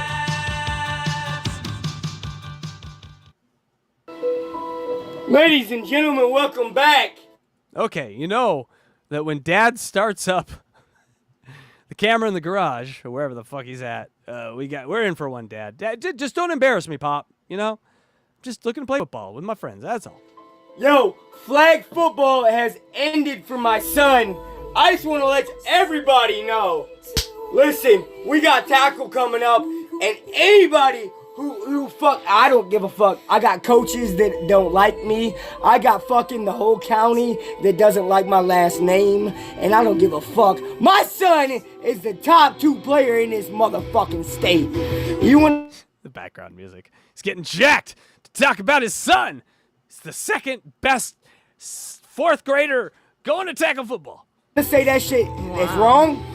How come he went to sectionals his first year? He was 3 years behind everybody, still made it. How come he catches every fucking ball? I love the Cyclones. I thought I liked the coaches, but you know what? I'm not dealing with a dad like this as a coach. Or I'm making him like punt coordinator. Yep, go on that side and just coordinate the punter for us. You guys are haters and you talk behind somebody's back. Hey, I'm ready! I'm fucking ready! Ready for what? To attend your son's 4th grade football game? What are you ready for? You kill me, good job. Kill you? I thought we were talking about your son's football. Good luck. Yeah! God, he's so loud. What's wrong with him? What's wrong with him? What's wrong with my father? That he didn't care about my sports enough to get shirtless, smoke a bunch of meth, and then say a bunch of things to a bunch of strangers. Dad, you never loved me. Oh, shut up. That's right. And if you take it out on my son because of what I do, because of how crazy I get, it gets dark every night.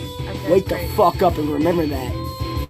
Well, if I'm a referee, I'm a little worried. I'm a little worried about this one. As a referee. No threat. Just remember. No diddy. I don't give a fuck what you think. I don't care how many friends you have. I don't care, little Christopher, 8-year-old Christopher with your 12 best friends who were all invited to your birthday party. My kid was number 2 in sectionals. Look at my abs. I don't think this makes for a very happy child. I don't think the kids like this. Wouldn't that embarrass you? I'd be so embarrassed. A little bit. My dad acted like that. I'd be like, get out of here. And then because how the internet works, that these kids get this immediately and they're passing this around. So his son is going to be the last kid to see it. We run this shit. I know. And I get beat up.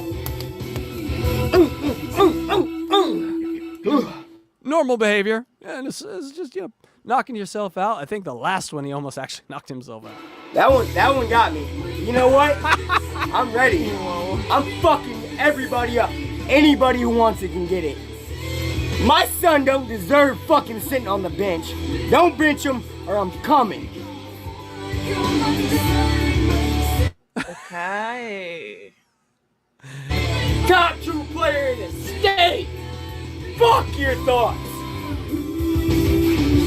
Guarantee this video gets fucking 500 likes. Take this man's children away. Yeah!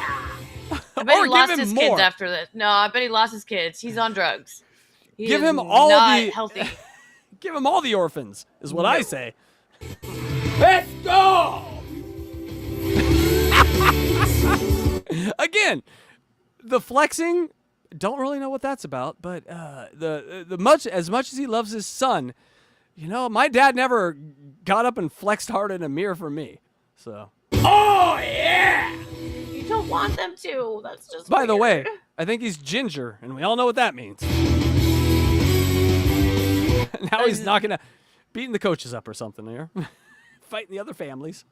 What are we doing? I know, I ain't shit, right? Any day. Come on! Yeah, that one got me right there. That last one, that one got, you know what? But I ain't worried about it. It shook me up, but you shake me up with your bullshit talk. I hear you guys talking behind our backs. We're coming. And we're taking over. Me and my son are gonna take over. He's gonna be tackling fourth graders. I'm gonna be flexing at coaches. This might be the greatest video we've ever had on this fucking stupid show. I'm going to have to disagree with you on that. This is terrible. Look at the guy. Flusher, baby! Oh, yeah! Do not cross my son. Fuck me over, but don't do it to him. And guess what? DCFS, come see me. Oh, see, DCFS is already after him. See, Department of Family and Children. Yeah, he's like, Ron, over a get in your 87 Chevrolet with 320,000 miles. Get on over here. Yeah. But say He hi. don't have to your his wife, kids Kathy. anymore. Pretty sure he don't have his kids anymore. Yeah, but this is the kind of dad where a girl says no to you to the dance, and you just send her a video like this afterward. No, she is going with you to the dance. She doesn't want to. What? Doesn't want to. So say, little Kimmy, you want to go to the dance with me? No. Dad, she doesn't want to go with me. God damn it, Kimmy! And he's all flexing. Go to the dance with my son. That's the kind of love that a family isn't that. This is good fatherly love on a Mother's Day. Someone try to take my kids, they're asleep. I'm in the basement.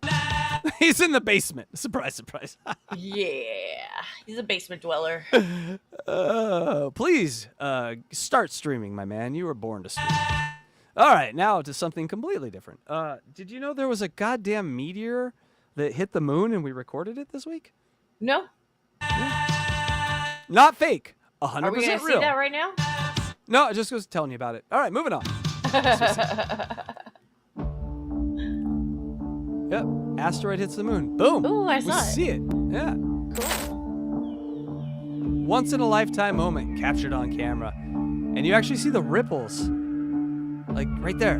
See that? It's like, hey. Are those like clouds? Does the moon have clouds? Well, it doesn't have clouds, but it It has some dust- kind of gas in the atmosphere, right? There's no gas on the moon. There's no trapped gas on gases. the moon? There's no greenhouse. There's nothing to trap the gases. What there is a super fine material on the ground.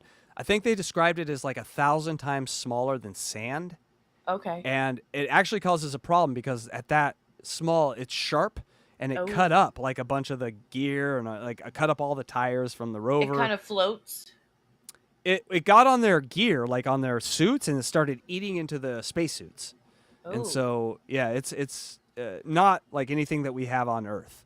Okay. Okay. So anyway, now, this one's a little long, but stick with it here because this guy is one of the preeminent guys at risk management in technology. AI, so, you know, what I said at the beginning, AI is sort of with us now, where every day it seems like a little more, and to where you look at the stuff you did yesterday and you're like, well, that seems like 1,000 years old. And so this man has some kind of interesting words I think we all need to hear because it's coming from the people that are making the AI, the companies that are making the AI. Essentially, the companies that are making the AI don't know what they're doing and don't know what they're making, but they're honest about it. They're like, we don't know how this is going to end. And so he went to a conference. No, and they didn't do any kind of Nope. There's preparation for ethical considerations or legal Correct. considerations. They did nothing. We're They getting just did it around willy-nilly. to- They were very, very irresponsible about it, honestly. Yeah, we're getting around to that with AI, some moral and ethical implications and maybe some laws and stuff. But cat's out of the bag. Once it's able to write its own programming, there's nothing we can do to stop it. And so let's hear again. This is one of the preeminent adjusters of our time talking about his experience with the heads of the AI company and what they think the future holds. It's a little long, but it's worth it if you into this shit. I was going to ask you about the stock market itself, but then you just said something Paul Tudor Jones to me, which makes me a little bit nervous, which is you're focused less on that right this moment than you are about artificial intelligence. What do you mean? Well, let me just say, I was minding my business. And when you hear a Southern man talk about AI coming to destroy you and your children, you listen. I went to this tech conference about 2 weeks ago out west, and I just want to share with you I what don't I trust learned him. there. Chatham House Rule. Well, of course you can't trust him. He founded one of the founding members of Robinhood. I mean, he is literally a 1% banker guy. He's But let's listen to- he's a bad guy. He's a bad guy. You're I can sensing tell you, bad he's a this morning? villain. I can He's tell. a villain?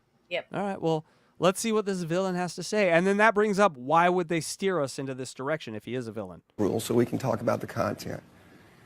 So it was a small one, 40 notables, but real notables, like household names that you would recognize, the leaders in finance, politics, science, tech.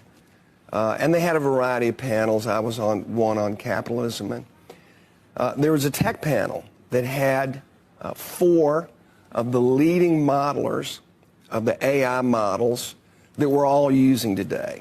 So it'd be persons 1 through 5 of each of those 4 models.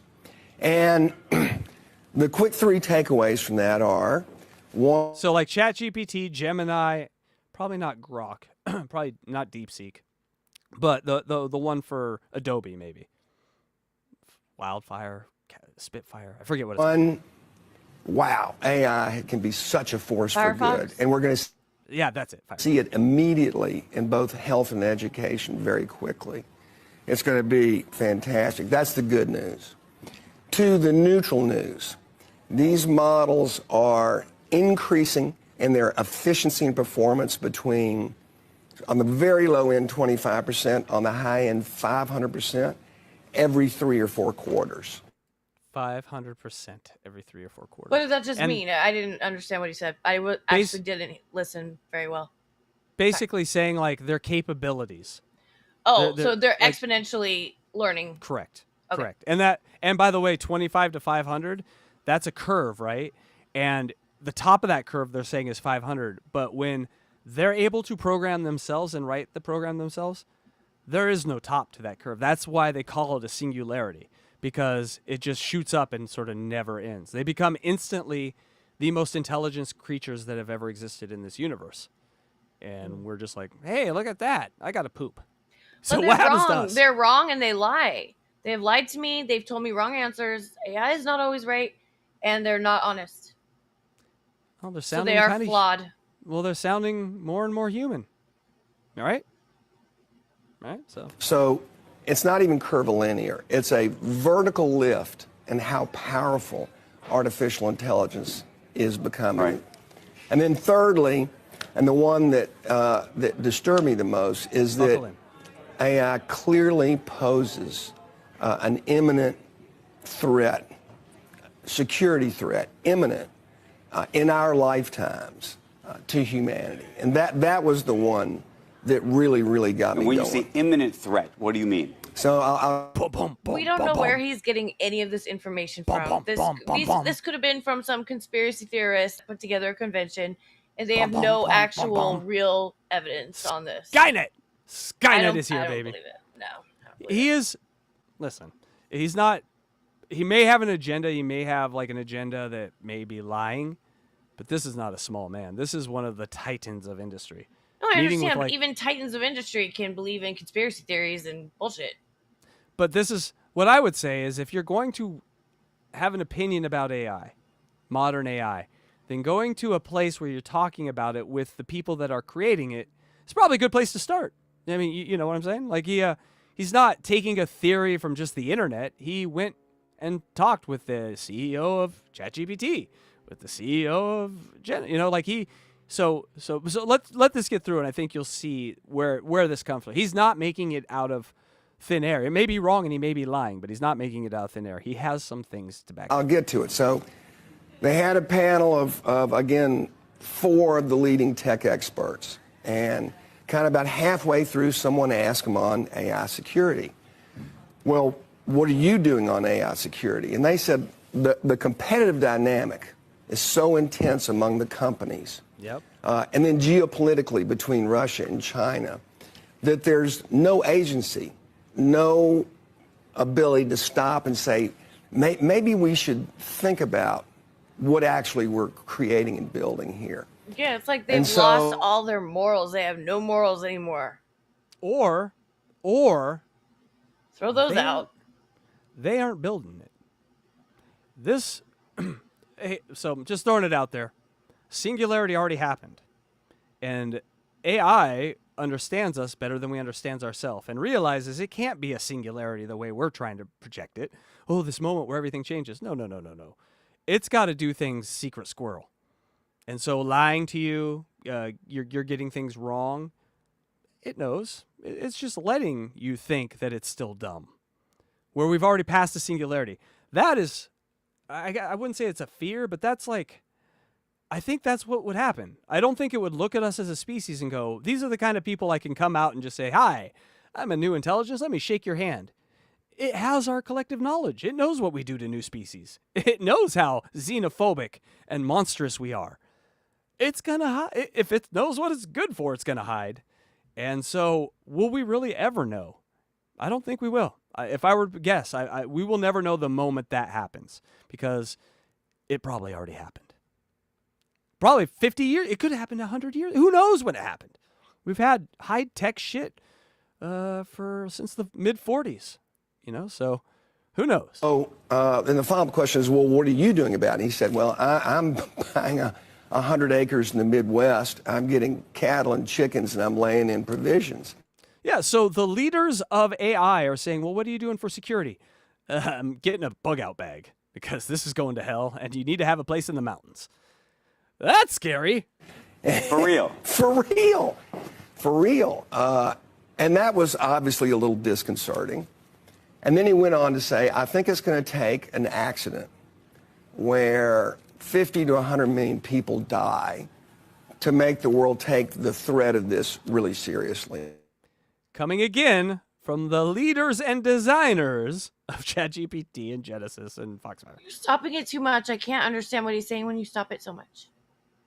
Well, I'm trying to explain. Well, that was a freaky deek to me, and no one pushed back on him on that panel. And then afterwards, we had a breakout session, which was really interesting. All 40 people got up in a room like this, and they had a series of propositions, and you had to either agree with or disagree with the proposition. So it's good to know the rich are using their time well. Hey guys, let's play a game. Agree or disagree? Everyone on this side of the room, yay.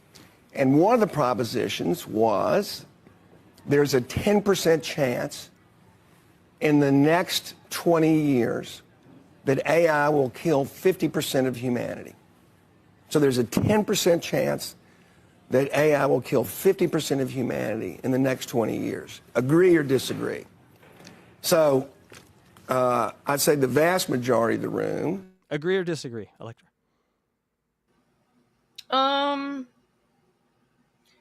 I disagree because AI can't kill. It has to be powered by humans.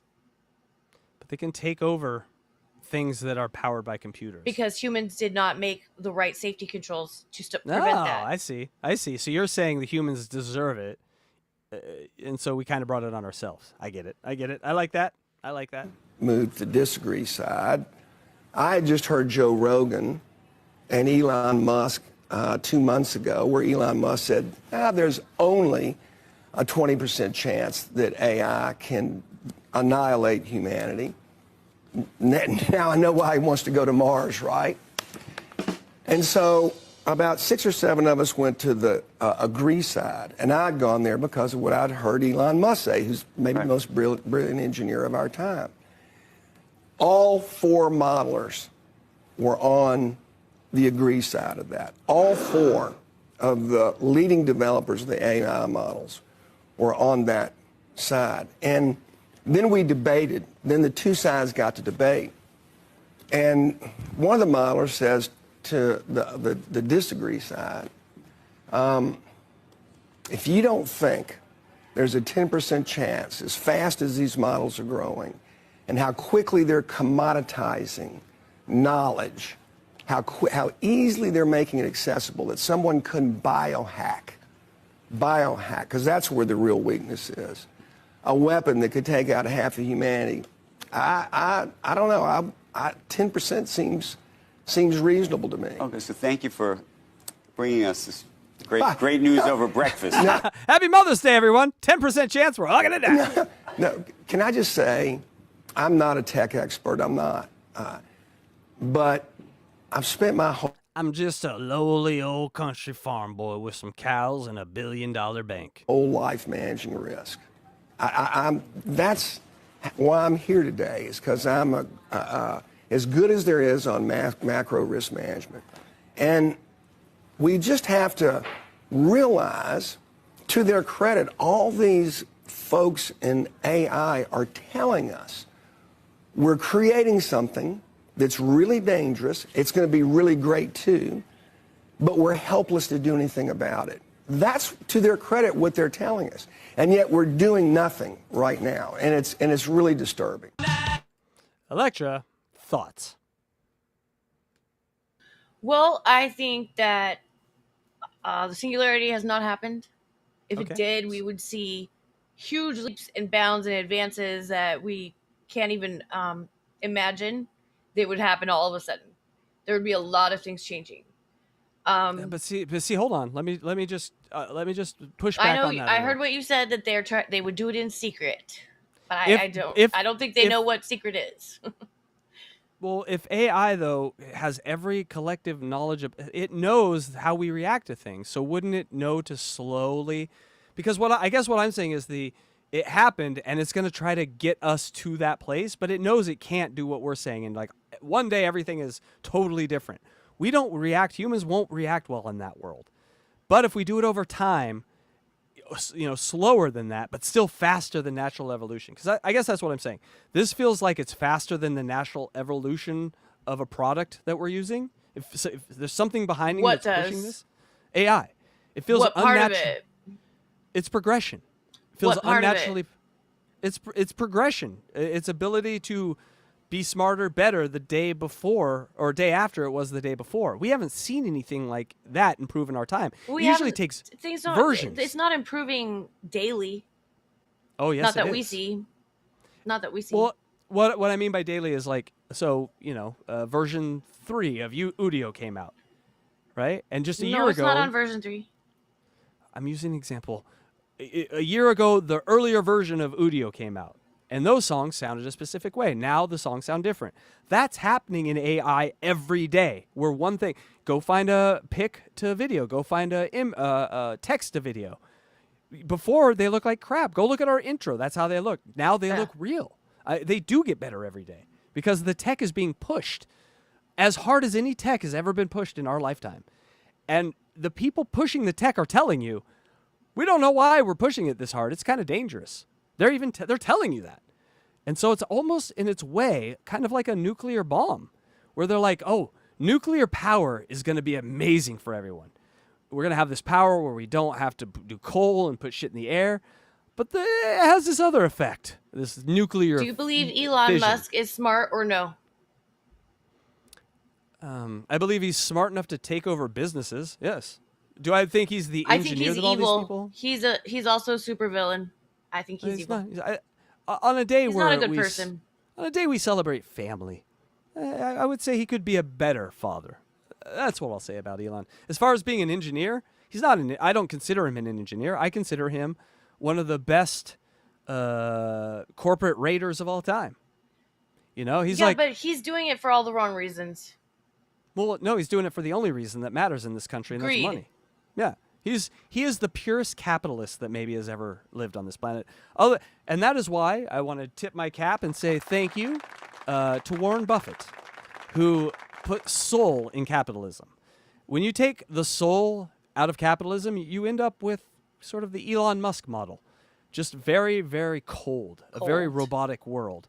Where Warren Buffett was like, Warren Buffett paid a $30 billion tax bill this year.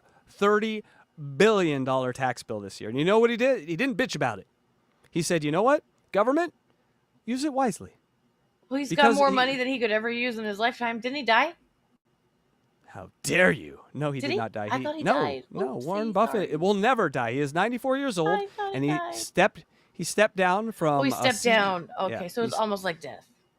Well, no, because he's still like head charge CEO guy. They just in title only, and then they put in another Greg. They put in another CEO whose name is, all I know about him is his name is Greg. And if you lose me one penny, I'm coming after you, Greg.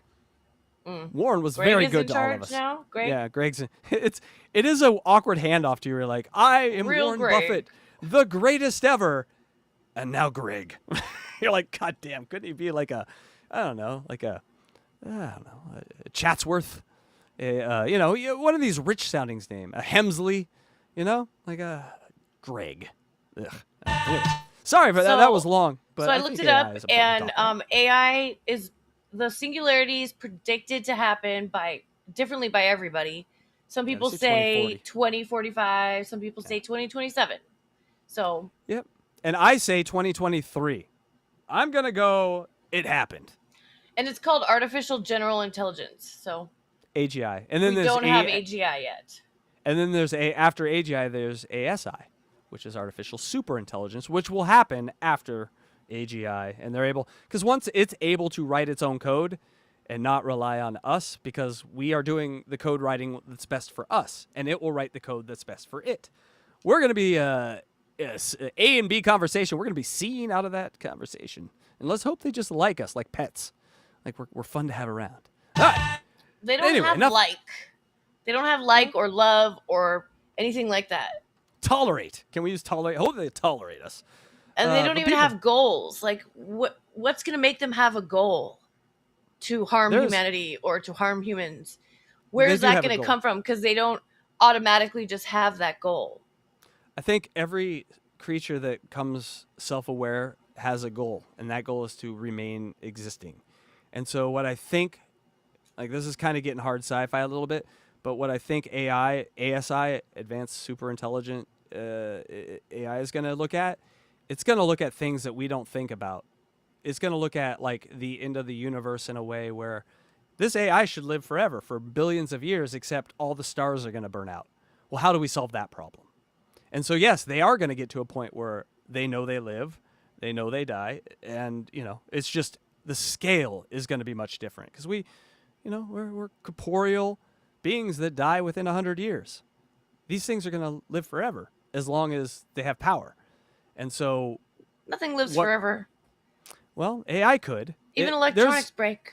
There's an argument to be made that our entire solar system is an AI supercomputer.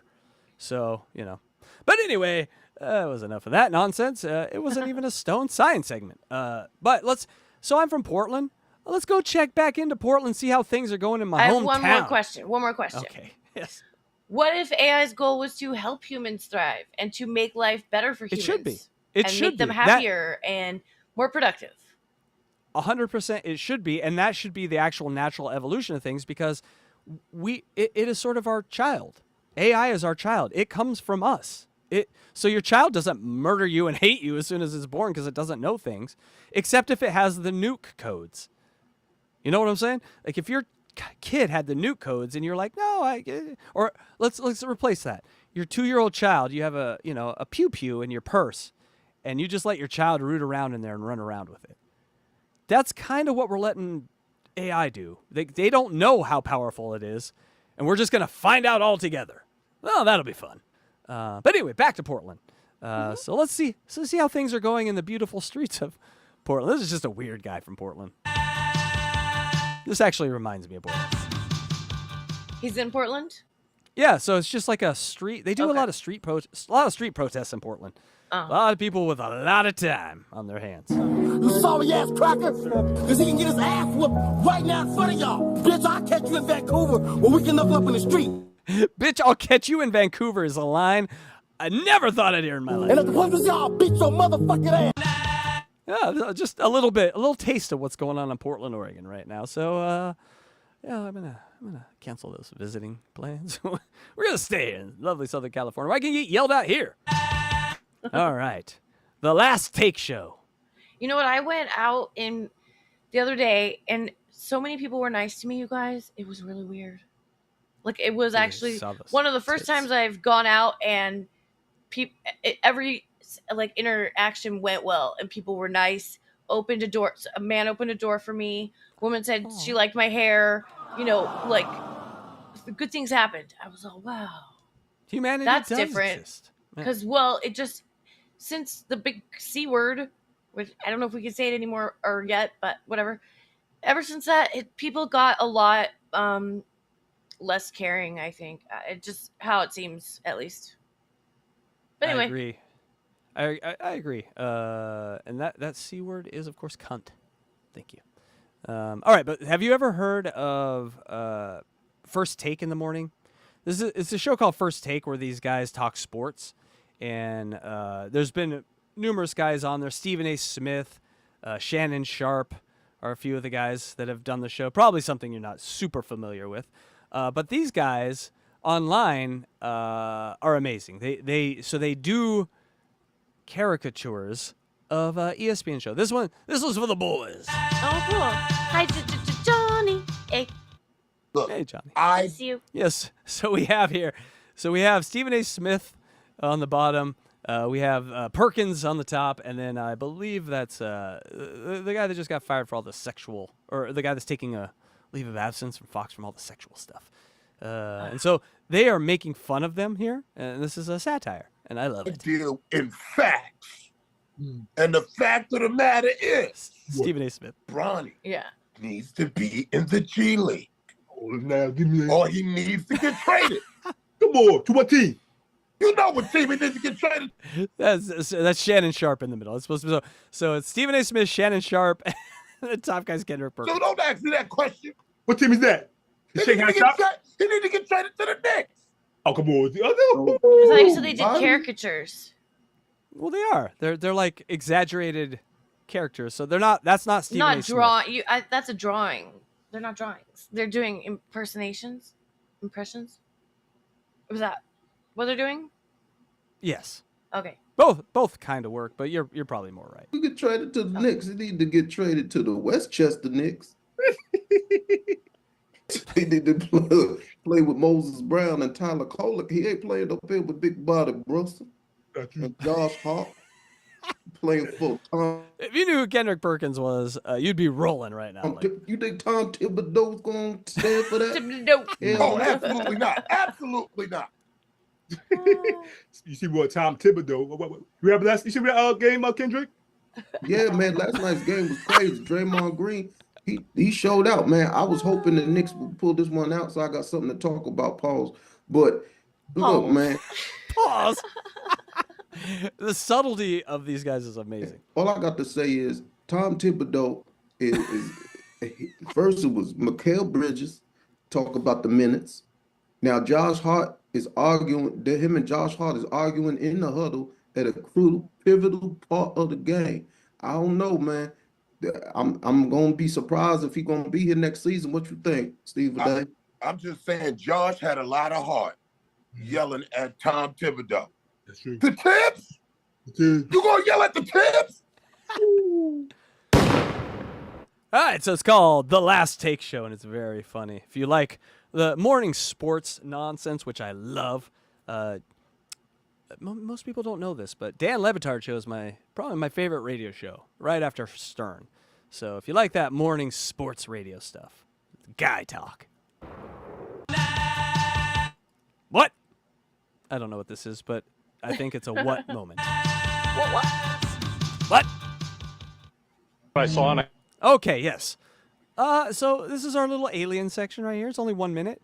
Okay. What is this on this guy's camera? I can't explain it. So if you have seen anything like it, please feel free to let me know what you think it is in the comments. Frankly, it has me pretty spooked. Never captured any footage. Oh, look, it's a man! Electra, it's a man. I got it. I think I'm right. But tonight was different. Okay. Now watch kind of the right. I think they circle it. But watch the right.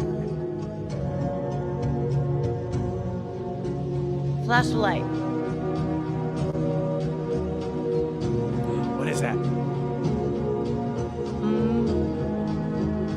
Ah! His eyes! Look, it's looking at the camera. I didn't see any eyes. I don't see any eyes.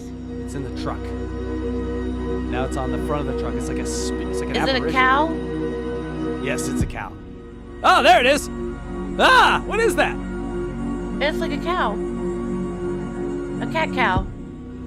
It's like literally a disembodied spirit with eyes. No. I don't believe in that. Electra, did you know purple is fake? I think we've played this before. Do you really believe that that's a spirit? You believe in that? No. Okay, good.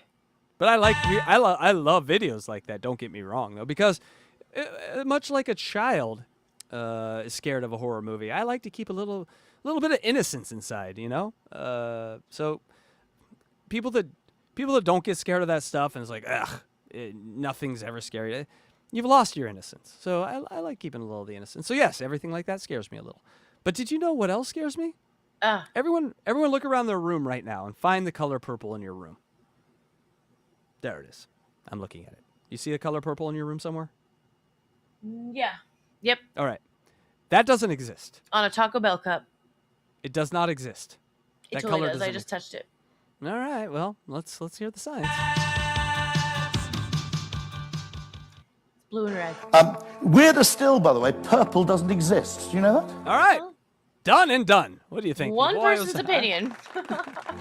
There are no purple photons. Doesn't exist on the light spectrum. It's entirely a psychological creation. Our mind so what creates happens it then. So is it does exist because our mind creates it. That's fine. It still exists. But if an alien with a different eyeball comes to our planet and we're like, hey, do you like the color purple? They'd be like, that color that you said exists does not exist. They would That is learn.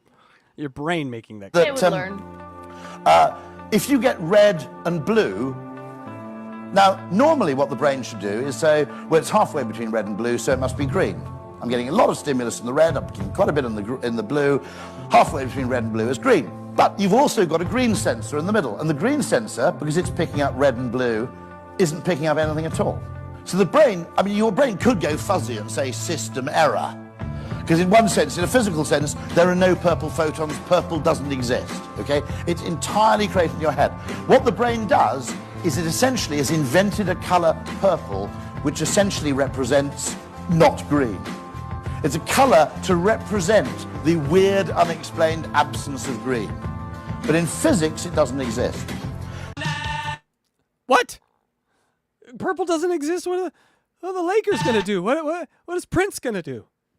Prince's entire thing is make-believe. It's crazy, right? You know, I thought it was crazy. Here's another what for you. And she's a Googling monster today. She's Googling up all my mistakes. I guarantee. She's like, no, purple does exist. Not to, that fat guy said it didn't. I believe that because he said the word proton. Thank you. All right. Well, that was not a what. It's time for our boy. It's time for Buried Alive. Some people don't like this. It's not my type of music per se. I just love this man's skill. So let's watch a little guitar, a shreddy daddy. You're muted, Electra, if you're talking. I couldn't listen to it for, an hour maybe, but I still like this music. I just couldn't listen to it for a long time. I can listen to it for exactly as long as we listen to it, and I love it. At 1 second more, yes, I'd probably be like, yeah. Yep. Can you sing a little more? All right, here we go. A little Buried Alive. New song just came out this week.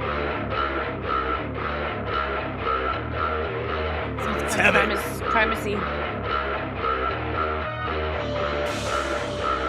Oh, look at our girl's tats.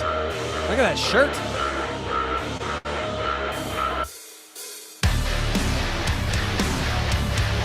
Fuck yeah.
Christmas gift, Electra. I want a glowy guitar. I know, me too. I really want one. A bass, though. This is so awesome. Yeah. It's so cool. Last year I almost got you light up pics, but then I thought you would say, "Oh, that's wasteful or useless." I like that idea. How do they light up though? Are they glow in the dark? I don't know. They just light up. They flash different colors. I like that.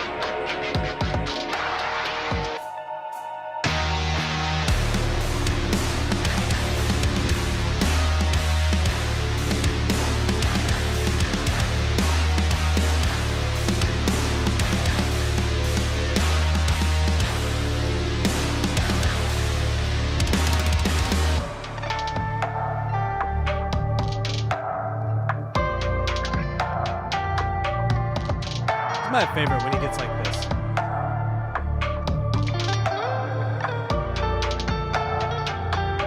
This is your favorite part? I like when he slows things down and gets more It's intricate. like classical guitar almost. A little flamingo, yeah.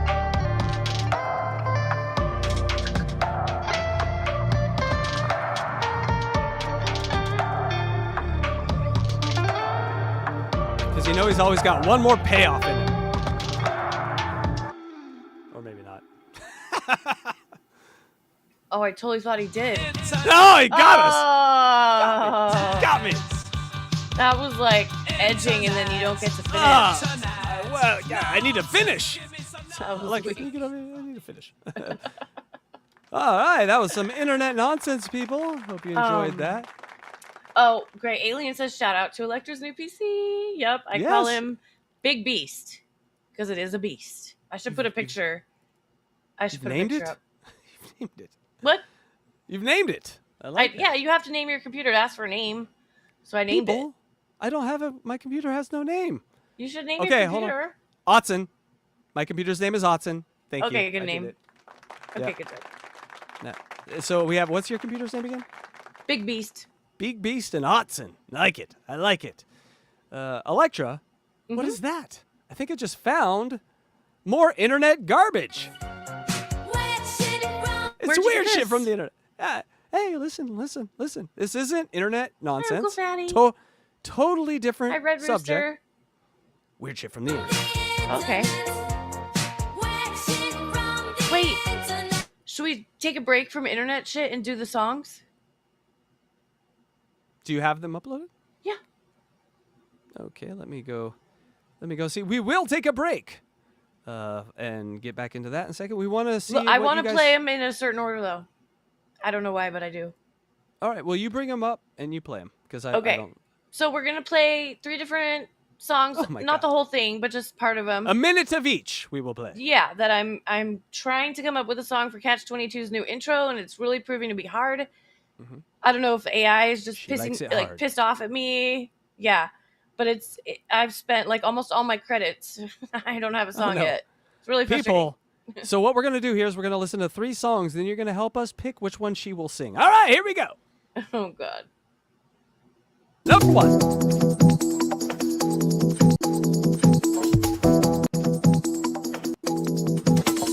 One mic on the set, one vibe, we connect.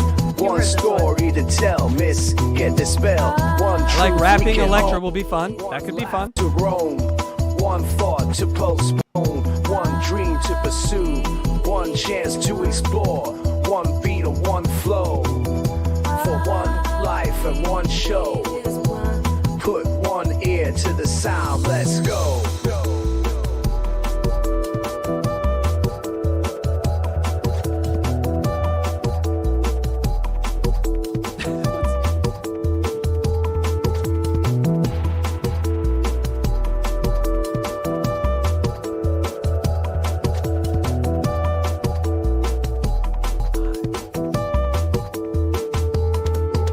Don't turn it off yet, because the chorus. It's a cycle we're in, digging in. Let the stories begin with spinning tales. I like it, but that space in between, I think we need to. Yeah, it could be removed. All right, we'll give it 10 more seconds here. Yeah, because this is the chorus. They shine, trying to break the chains of the mind with every word. Avoiding the grind in this podcast. Every truth is so real. Share the wisdom. How does it feel? In the world of CATCH22, you're already home. I like this one. I think you singing it would be good. I like that you write all the lyrics and that we. Yeah. AI cannot write lyrics. My God. No, And it AI can, really screws it all up. can barely make a song. Let's be honest. Sometimes, but Okay. Then there number is two. number 2. I already like this one. I digress. Welcome to Sunday, CATCH22 Sunday. You're in the right place. Oh, I love you singing this one. Listen to the stories, join the ride. Laughter is the remedy, we'll be by your side. Headlines to Daisy, aliens to cats. CATCH22. That's us! It's where Sunday's at. It's the CATCH22 podcast. Oh, we got a winner. We got a winner. I'm liking number 2.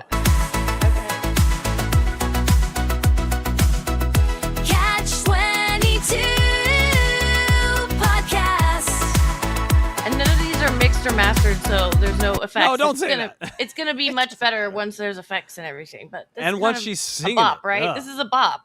It's like, Yeah, and you singing that would be amazing. Will be amazing. Excuse me. That part will be amazing. It is. What was that song she sang in the mall? I really like that song.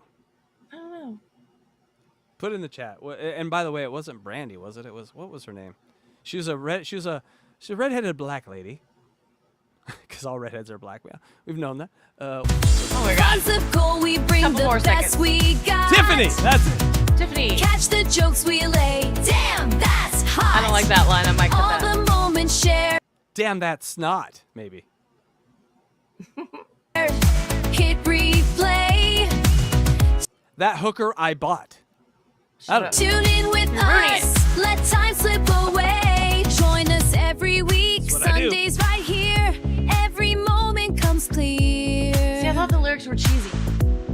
But CATCH22 is the place to be. Shout out KC. Shout out DJ. Let's make the world laugh today. It's the CATCH22 podcast. All right. I think we've heard what we needed to hear out of that one. Let's get I'm a big fan of number 2. Let's get to number 3. Okay, so number 3. This one's Different styles too, by the way. That first one. That first one was a little Yeah. avant-garde. Second one, just it a was Kate, chill out lo-fi. yeah. That first one was a Kate. Second Number one. 2 was a Katy Perry banger. Yeah. And this one I actually don't remember what it is, so we'll see. Ooh. Oh like yeah, this this is one. the first one. Welcome to Sunday morning. Consider this your warning. A show that will blow your mind. Have you really not. all the time? In the end, we all want the same thing. That's what we're here to bring. Thanks for checking us out. Laughing out loud. Let's go. It takes two. That angle. A CATCH22. Take a seat and stay a while. CATCH22. Let's do this in style. Round and around it goes, keeping you on your toes. Laughter breaks the chains. CATCH22, bringing it to the stage.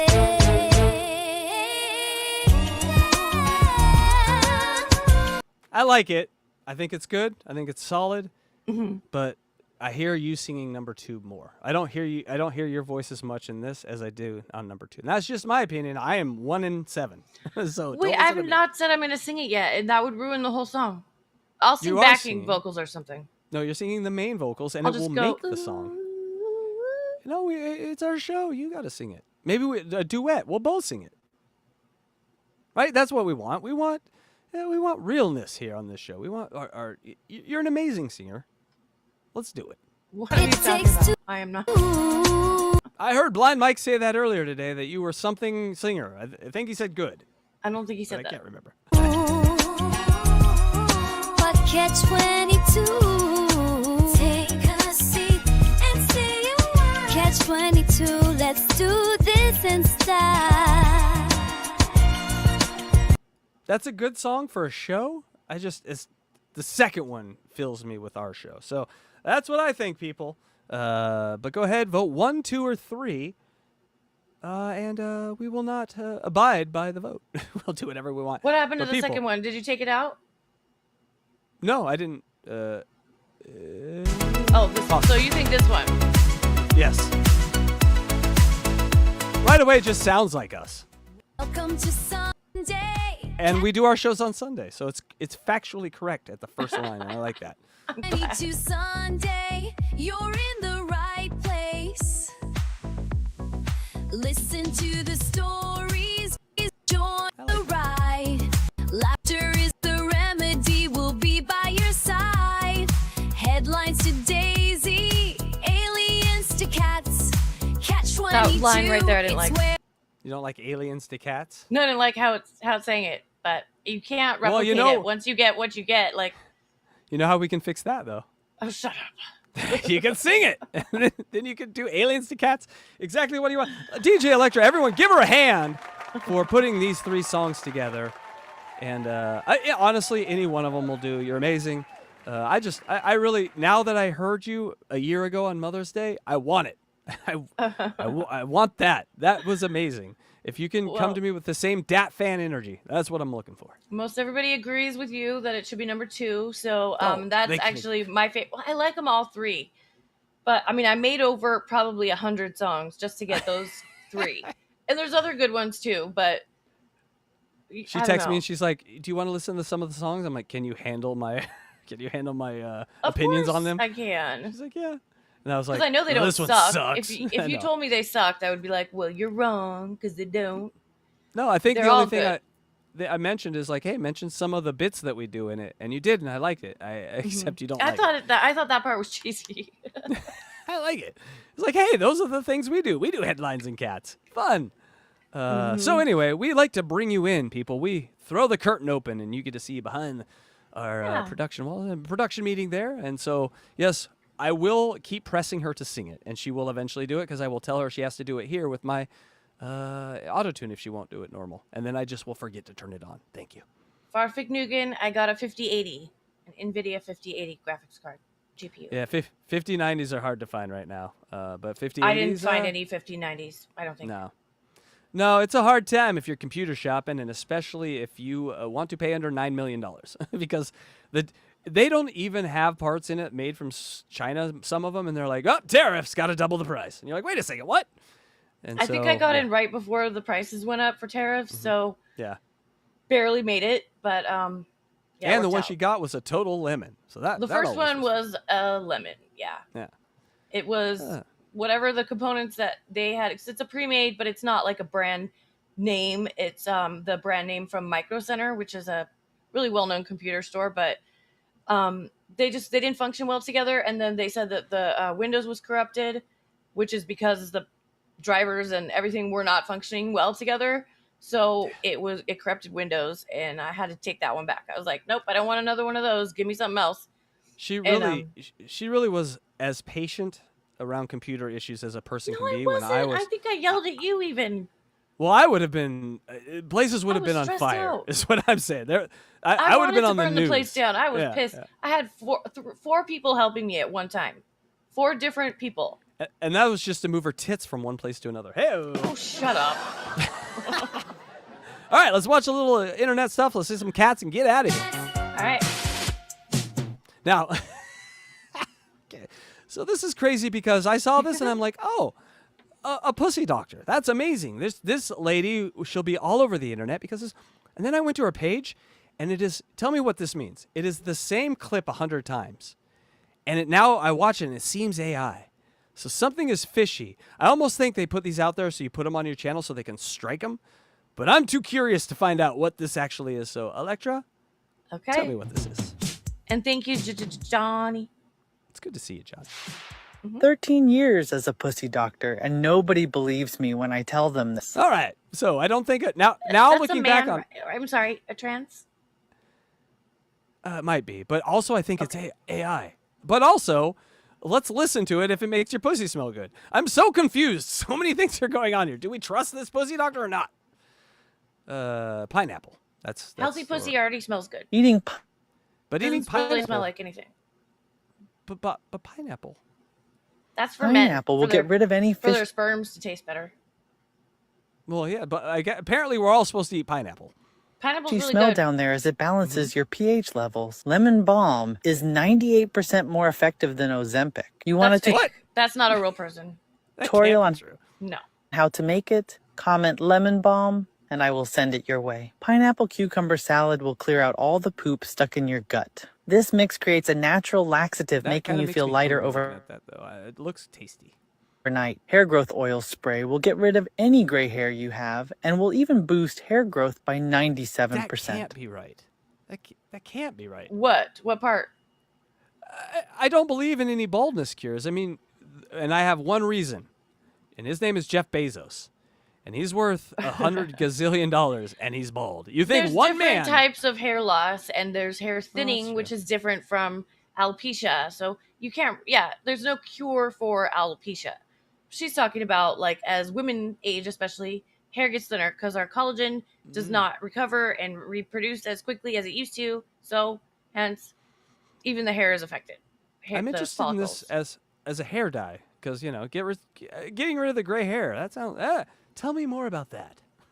No, I've put an Amazon link to the purest form in my bio. No, you know what gray hair is really good for, Electra? Because I have a lot of gray hair mixed in with my Scaring children? blondish. No, it's great for hiding male pattern baldness. Just saying. I'm just saying. Part of Aaron Imholt's problem is that he dyes his hair so dark. Yeah, If he dark let- if hair, he- no bueno. Not good for Dye the... it blonde or gray? Oh my God, you're a whole new man, Aaron. Cannot possibly share all of the secrets I learned in these short videos. If you want to learn more, I have a newsletter called Holistic Life Hub where I reveal Seems everything. AI, right? Doesn't seem. This doesn't Yeah, seem that real. doesn't seem like a real person at all. That's right.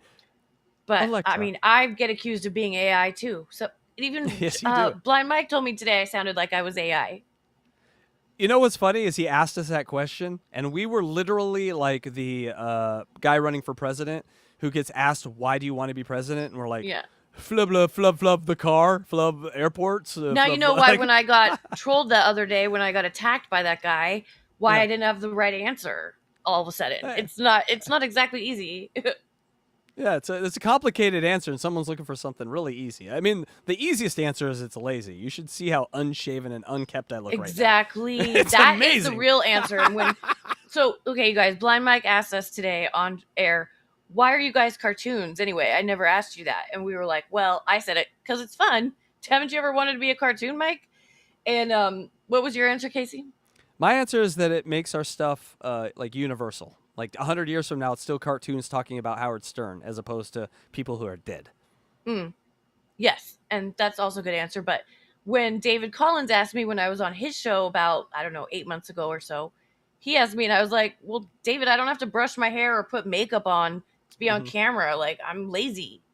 And that is probably the main real answer. I smell like podcast right now. So I don't look like it. I smell like it. But That's good. Electra, what is the essence of, you know the answer to this. What is the essence of good storytelling? Embellishment. Embellishment. A factor of detail that the person who's listening might not care about, but it just gives it some gravitas. Let me show you the greatest embellishment of all fucking time. Okay. This is a lady who's doing a news interview as she watched a crime happen in front of her. The police wouldn't let me go through 122nd, so I had to go around 119th and go. And they let me look at the lawyer's building. I know the vacuum cleaner man. He's seen my tits. I know that's not going on TV, but it's true. It's true. I'm not here to lie to you. The vacuum man has seen her tits, Electra. Oh, God love Portland. Gotta love one more time. The lawyer's building. I know the vacuum cleaner man. He's seen my tits. That's funny. I know that's not going on TV, but it's true. It's The vacuum cleaner man has seen my tits. Oh, did I just say that on news? true. I'm not here to lie to you.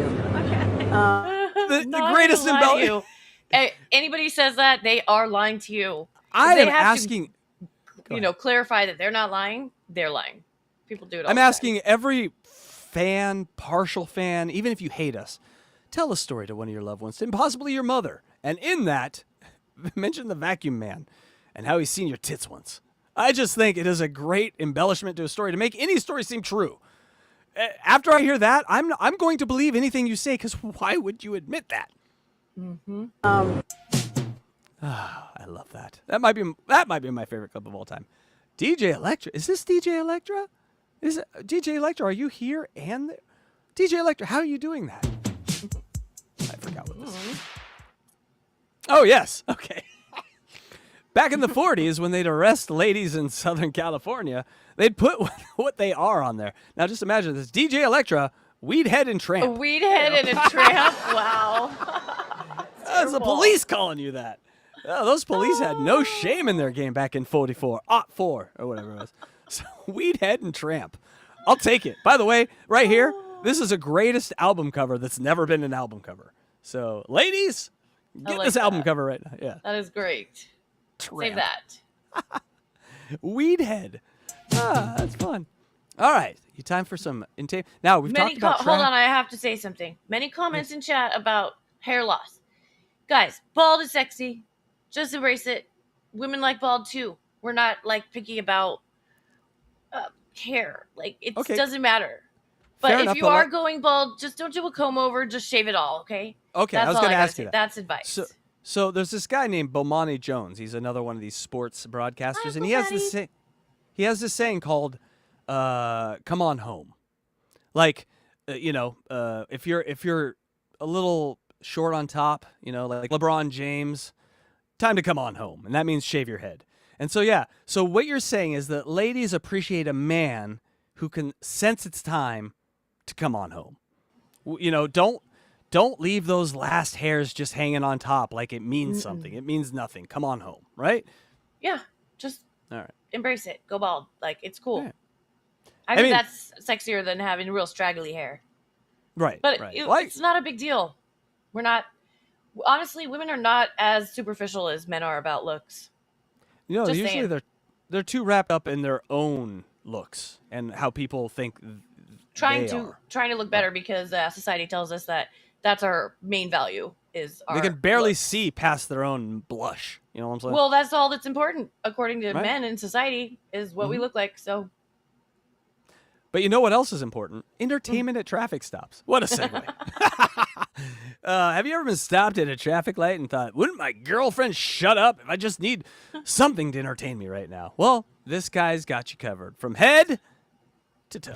let's see. Keep your eyes on the man in the yellow shirt right there. Do it again. Okay. Where's this? Yes. I want to say Miami, just how it looks, and that could be totally wrong. Yes. Let's go.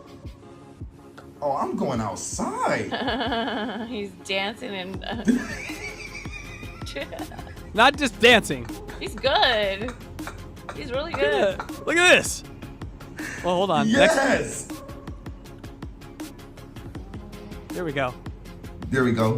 There we go. Spin. Woo! Spin. That looks like it would hurt. Oh, this guy is incredible. I'd be honking. I'm going Honk, honk, outside. honk. Damn, that guy is good. Honk, honk, honk, honk. Ow! And by the way, ouch on What cement. was that? What was that noise? Oh, I guess he cursed or something. Oh, damn. That was loud. Too loud. Cement, people. That's crazy. I don't see a cardboard box. He must have something on his head. Look at the people. Or he's just high and... Yes. Oh, Like does a he have a hat. hat on? He's got a hat. He's got a hard hat. Yes. That was rad. That's fun, right? Mm-hmm. Hey now. Give him a clap for that. That was Maybe. great. There we go. All right, people. Time to use some logic. Okay. What is that, you say? Don't worry. I've done probably hundreds, if not thousands, of prenups over 25 This is years. a logic math problem. So so we're in prenups, right? So people getting married and making sure that their estates are protected from the other spouse. I think there may be 5 people that I did their divorce after they had a prenup. Really? Yeah. I think people need to hear that again. I think that, yeah. So I've done hundreds, if not at least 1,000 prenups in 25 years. I probably do 2 or 3 prenups a week. So I do a lot of prenups. Most of my colleagues do a lot of prenups.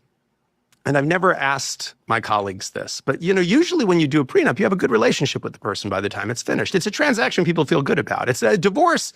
Sometimes you finish a divorce and the person's like, oh my God, I never want to see you again because you remind me of this really dark chapter. But prenups, it's usually a very friendly transaction. It's positive. This is surprising to me. So people who prenup tend not to break up. Yes, that rhyme. Yes. Yes. I think. Isn't that the most obvious thing when you actually start thinking about it? Of course. The people that come to terms on a prenup don't break up. Because they've come to terms on something that is just a relationship destroying for other people. They've already hurdled that and are on their way to a happy life. They're prepared for the worst, and they're making these decisions when they are in love and happy instead of waiting till they hate each other and are getting a divorce, because nobody's thinking straight at that point. And that's just anger and rage that you're taking out on another person, and so you're trying to destroy them. It makes total sense. And if you can't talk about getting a prenup before you get married, you got communication issues. Some people get offended, or they feel like, oh, you're just going to want to break up with me and divorce me. No, that's not what it means. It just means that we're preparing for the worst. I think this is all silly, and I think our government could actually do us a solid here. What's that? Trump, you're not listening, but if you were, and this sounds like something Trump would do, you just make it basically so every marriage has to have a prenup. Has to. You can't get married without a prenup. They both have, from both sides. So it's just something that's part of the order of business in getting a marriage, because a marriage like is just show me what you got, I'll show you what I got. That's kind of what it is, because a lot of times people do get married and they don't know what the other person has until then. They are already married, so it's like until I think recently, I don't know if they do this anymore, but until like a decade ago, you'd have to get blood tests to get married. Like the woman and the man would have to go and get blood tests to get married to make sure there wasn't some sort of weird thing going on that you tie yourself to that person forever. I think people still do. Yeah. So how is a money test that different? Like, some people love money way more than blood, is all I'm saying. But if the government said, hey, listen, this is a contract with us, so we need to know if this thing ends, how is it going to end? Then that's off the man, that's off the woman, that's off God, that's off the church, and it's strictly the government asking. If you want this contract and you want those tax breaks, let us know how you have this divvied up if it's going to end. It just makes sense, government. Come on, get in there and help us men out, and women too, Many people will be very surprised to hear that. I think it's self-selecting. I think the kind of people who can have a conversation that you need to have in order to discuss and negotiate, and again, there's another term, I don't think it's the right term, negotiate a prenup. Negotiate gives the impression it's like you're buying a car, Like the kind of people who can have the conversations you need to have in order to have a prenuptial agreement, I think are the kind of people that are going to be successfully married. I think you would see divorce rates crash if prenuptials were built and baked into the cake of marriage. And what do we need right now? We need more successful relationships and more kids, because every country on the planet is having a problem filling in, the next generation's seats. We're short people. How can that help? Government, make it so we're not immediately penalized if I fall out of love with this person and they fall out of love with me. It just seems obvious. Yeah. And there are just some greedy people that really do marry people for their money and then divorce them as soon as they can to get their money. There are people that are bad like that, and that's scary. I think that's But that horrible. wouldn't be a thing in our society. Gold diggers would be less of a thing if it was contractually written that no gold could ever be dug. Right. That's what I'm saying. But some people do marry for that reason, the exact reason. They just stay in it long enough so that they get their payout, and it's sad. Electra, the most important thing I needed to ask you today, out of all these questions, all these topics we talked about, did you bring your sours? Always. Awesome. What's a sour? how little you know Candy? of the LGBTQIA world of ridicule, and the way to get back at people is not to have a great life. No, it's to make a video with sours. Hey, I'm CC. I brought the bowl. Would not. And when I was 16, my doctor molested me, and I ended up stalking him afterwards because I thought he was the only man that would ever like me. And I followed his kids, his older kids, on Instagram, and they requested me back, and I found his phone number and his wife's information, all that stuff, through voter registries, and I brought the bowl. Okay. All right, she bought the bowl. Didn't have to bring the sours quite yet. But that story, do you understand how this is the pacing of this? Sad story, sours. Sad story, sours. That's how this works. Okay. Hey, I'm Dada, and I'm Dada inside after watching Great this. name. when I was 16, It's like Daria, I ran but Dada. I'm away to New York, and when I was fresh off the bus, Port Authority detained me, and apparently the resource officer at my school told them I ran away to go join ISIS. So while I was detained, they questioned that resource officer. I want to get a drink with that. That is a sense of humor. me about my political beliefs, and I brought the tropical Sour Patch Kids. Yeah. I do She brought love the Sour Patch Kids. Yep. All right. The bucket is getting sour. Hey, I'm CC, and I brought the sour belts, the rainbow sour belts. And when I was like those 16, too. I ended up going to... They're very good. Did you know they were a way that people get their anger out over being? So we're just telling stories, bad stories that happened to us, and putting sour candy in there, and then we're gonna eat it all. I don't think they eat it. No, I just think they pour it in a bowl, and that's that. And you just walk away. Job well done. the mental hospital because I tried to... And I ended up telling the people at the mental hospital about some issues I was having at home, and I got DSS involved, and my caseworker would announce every time before she would do a house visit, and my family would, stock the fridge, stock the pantry, and clean the whole house just for my caseworker. Hi, I'm Dada, and when I was 10, I was homeschooled, and I was having a hard time with long division. I love Dada. The way Dada talks. I need more Dada in my life. And my teacher got so upset with me. And they're all sour.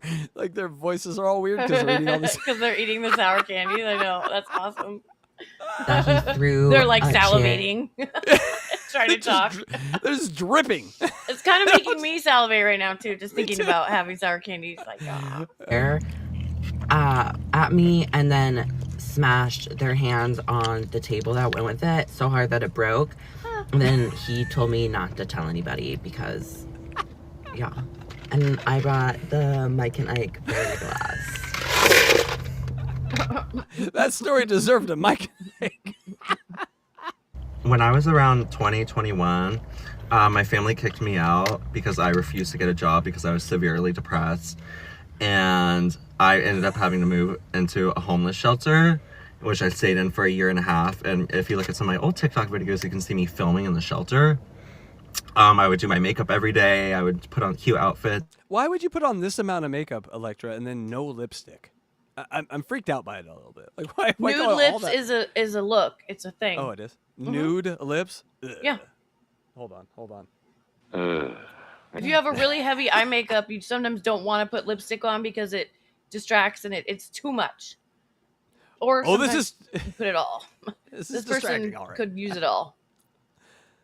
It's just to feel good about myself. And my family would not let me back in until I got a job. And I brought the Nerd Gummy Clusters. That one wasn't as bad. I didn't work because I was depressed and my family wanted me to get a job. So I brought the nerds. Not as bad as like your doctor That's a when you're decision. 16. I mean, oh yeah, that's pretty bad. Hold on. It's Dee Dee's time. What's her name? Dada? Dada's time.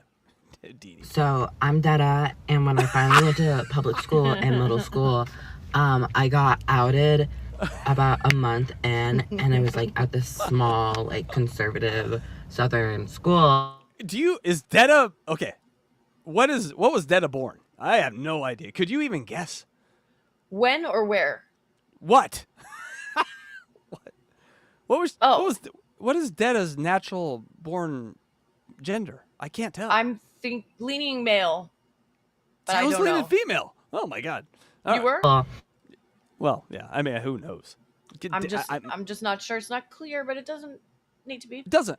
It doesn't matter. Everyone should live their life and be They happy on this know. Mother's Day. Yeah. They know. By the way, does Deda have a Deda shirt on? I think so. Okay. Which I love, especially that you've got to have a shirt with your name on it. I think Deda's a superstar. I gotta say, just the way Deda talks and the speech pattern, that's a superstar. And I was bullied relentlessly for the next 3 years until I had to switch schools. And I brought the lemonade dots. Ew, I don't like dots. Dots are not Every good. story ends so happily with just a candy. When I was Putting Deda on around arrival. in like 7th, 8th Hey-o. That's pretty good. That's good. grade, I think 8th grade, my first kiss and childhood friend who I was very close with died of childhood cancer.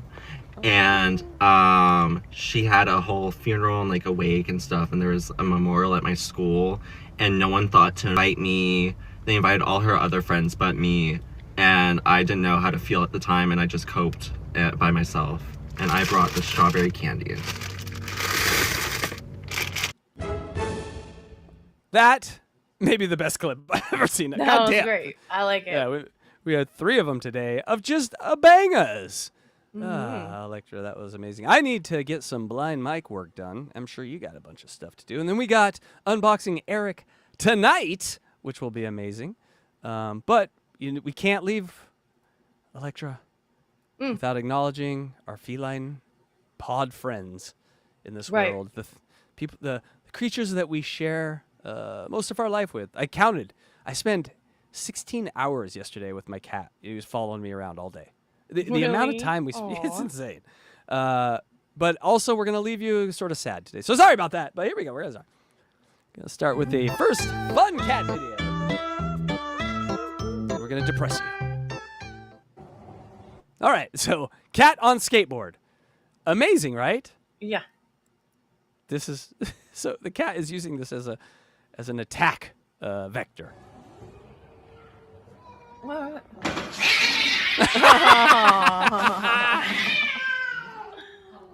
And then he's back on it. That's cute. It's a cute, mean kitty. That was us. So this is a cat fighting is the first 2 here. And here we got a guy just driving down the street, noticing a cat fight. Watch how embarrassed the cat's in. Excuse me. Excuse me. Excuse me. You guys need to stop. Oh. You understand? Stop it. I've had enough of it. You got it? So cute. Do you understand me? Thank you. Sorry. See you later. Take care.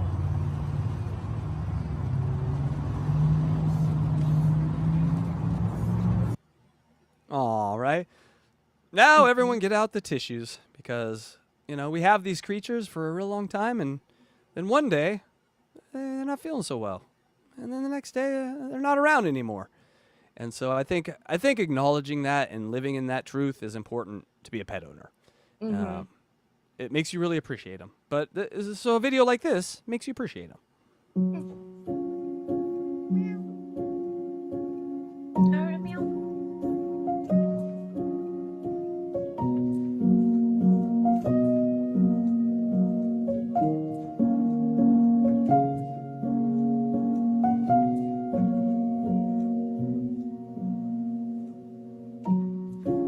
Oh, is this sad? This is gonna be sad. This is gonna be sad. I don't want sad. That one got me. That one got me, like ignoring your cat while you look on your phone, and then your cat's gone, and you're in the same place looking at your cat on I'm the always phone. on my computer, and my cat's like meow, meow, meow that- at the door, and I'm like, oh, I'm a terrible mom, but I can't This- be with them 24/7. No, just 16 hours a day apparently. But yes, this one got me because it is. My cat will be the thing I'm looking at on the couch on my phone. And there will be another cat there, and I'll be like, oh shoot, go away, I'm looking at something.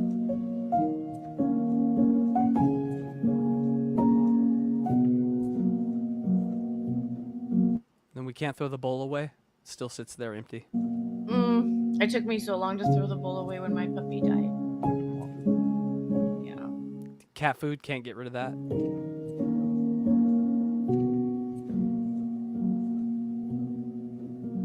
And then that day comes, people. I was watching this sad thing. This is too sad. I live 2 blocks from the vet where most likely all 3 of my cats will die. And I walk by it and I look at it all the time and I'm like, I'm going to hate this place eventually. I look at it and I'm like, this. But I think you have to have that thought in your head to really appreciate these fuckers while they're here. And that's why I put my phone down and I pick them up and hug on them.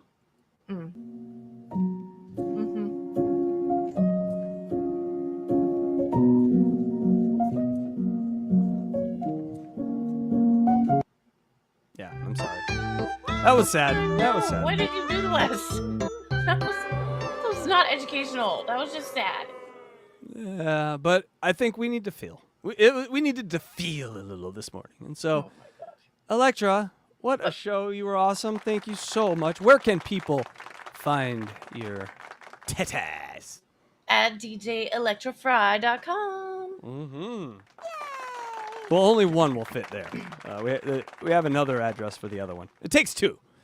And then, and people, if you get a chance, go back and check out the Blind Mic project from this morning. Electra and I produced. She did an amazing job, and we got to meet Luis J. Gomez in the chat, which was fun. Yeah. And so go back and check that out. Yeah. Mike killed it as usual. And we got to watch some Have you ever experienced anything like G.D. Fenderson comedy?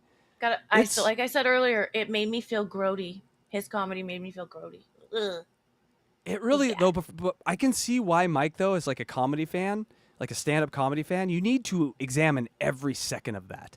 It's almost like you know, that Poppy, Gringo Poppy, if you never knew anything about it and just watched it and were like, I must examine every second of this. That's where he is with that GD. So if you like that, check out the new Blind Mike amphitheater, by the way. Did you like the new amphitheater we built? I did. So that was really cool. Yeah, so Mike can watch new stand-up anytime and comment on it from, you know, up top where you can throw the eggs. So get over there and watch Blind Mike. Go to blindmike.net and get over while you're surfing the net. Type in hack. And if my name doesn't show up, finish with ridestudios.com. Although it should show up. I'm the hackiest they come.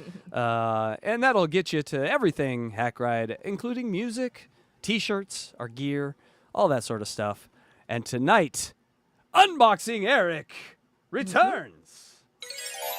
Oh, that's not the one I wanted. There we go. That's the one I wanted. People, we are up to call, I want to say like 164? No, 162.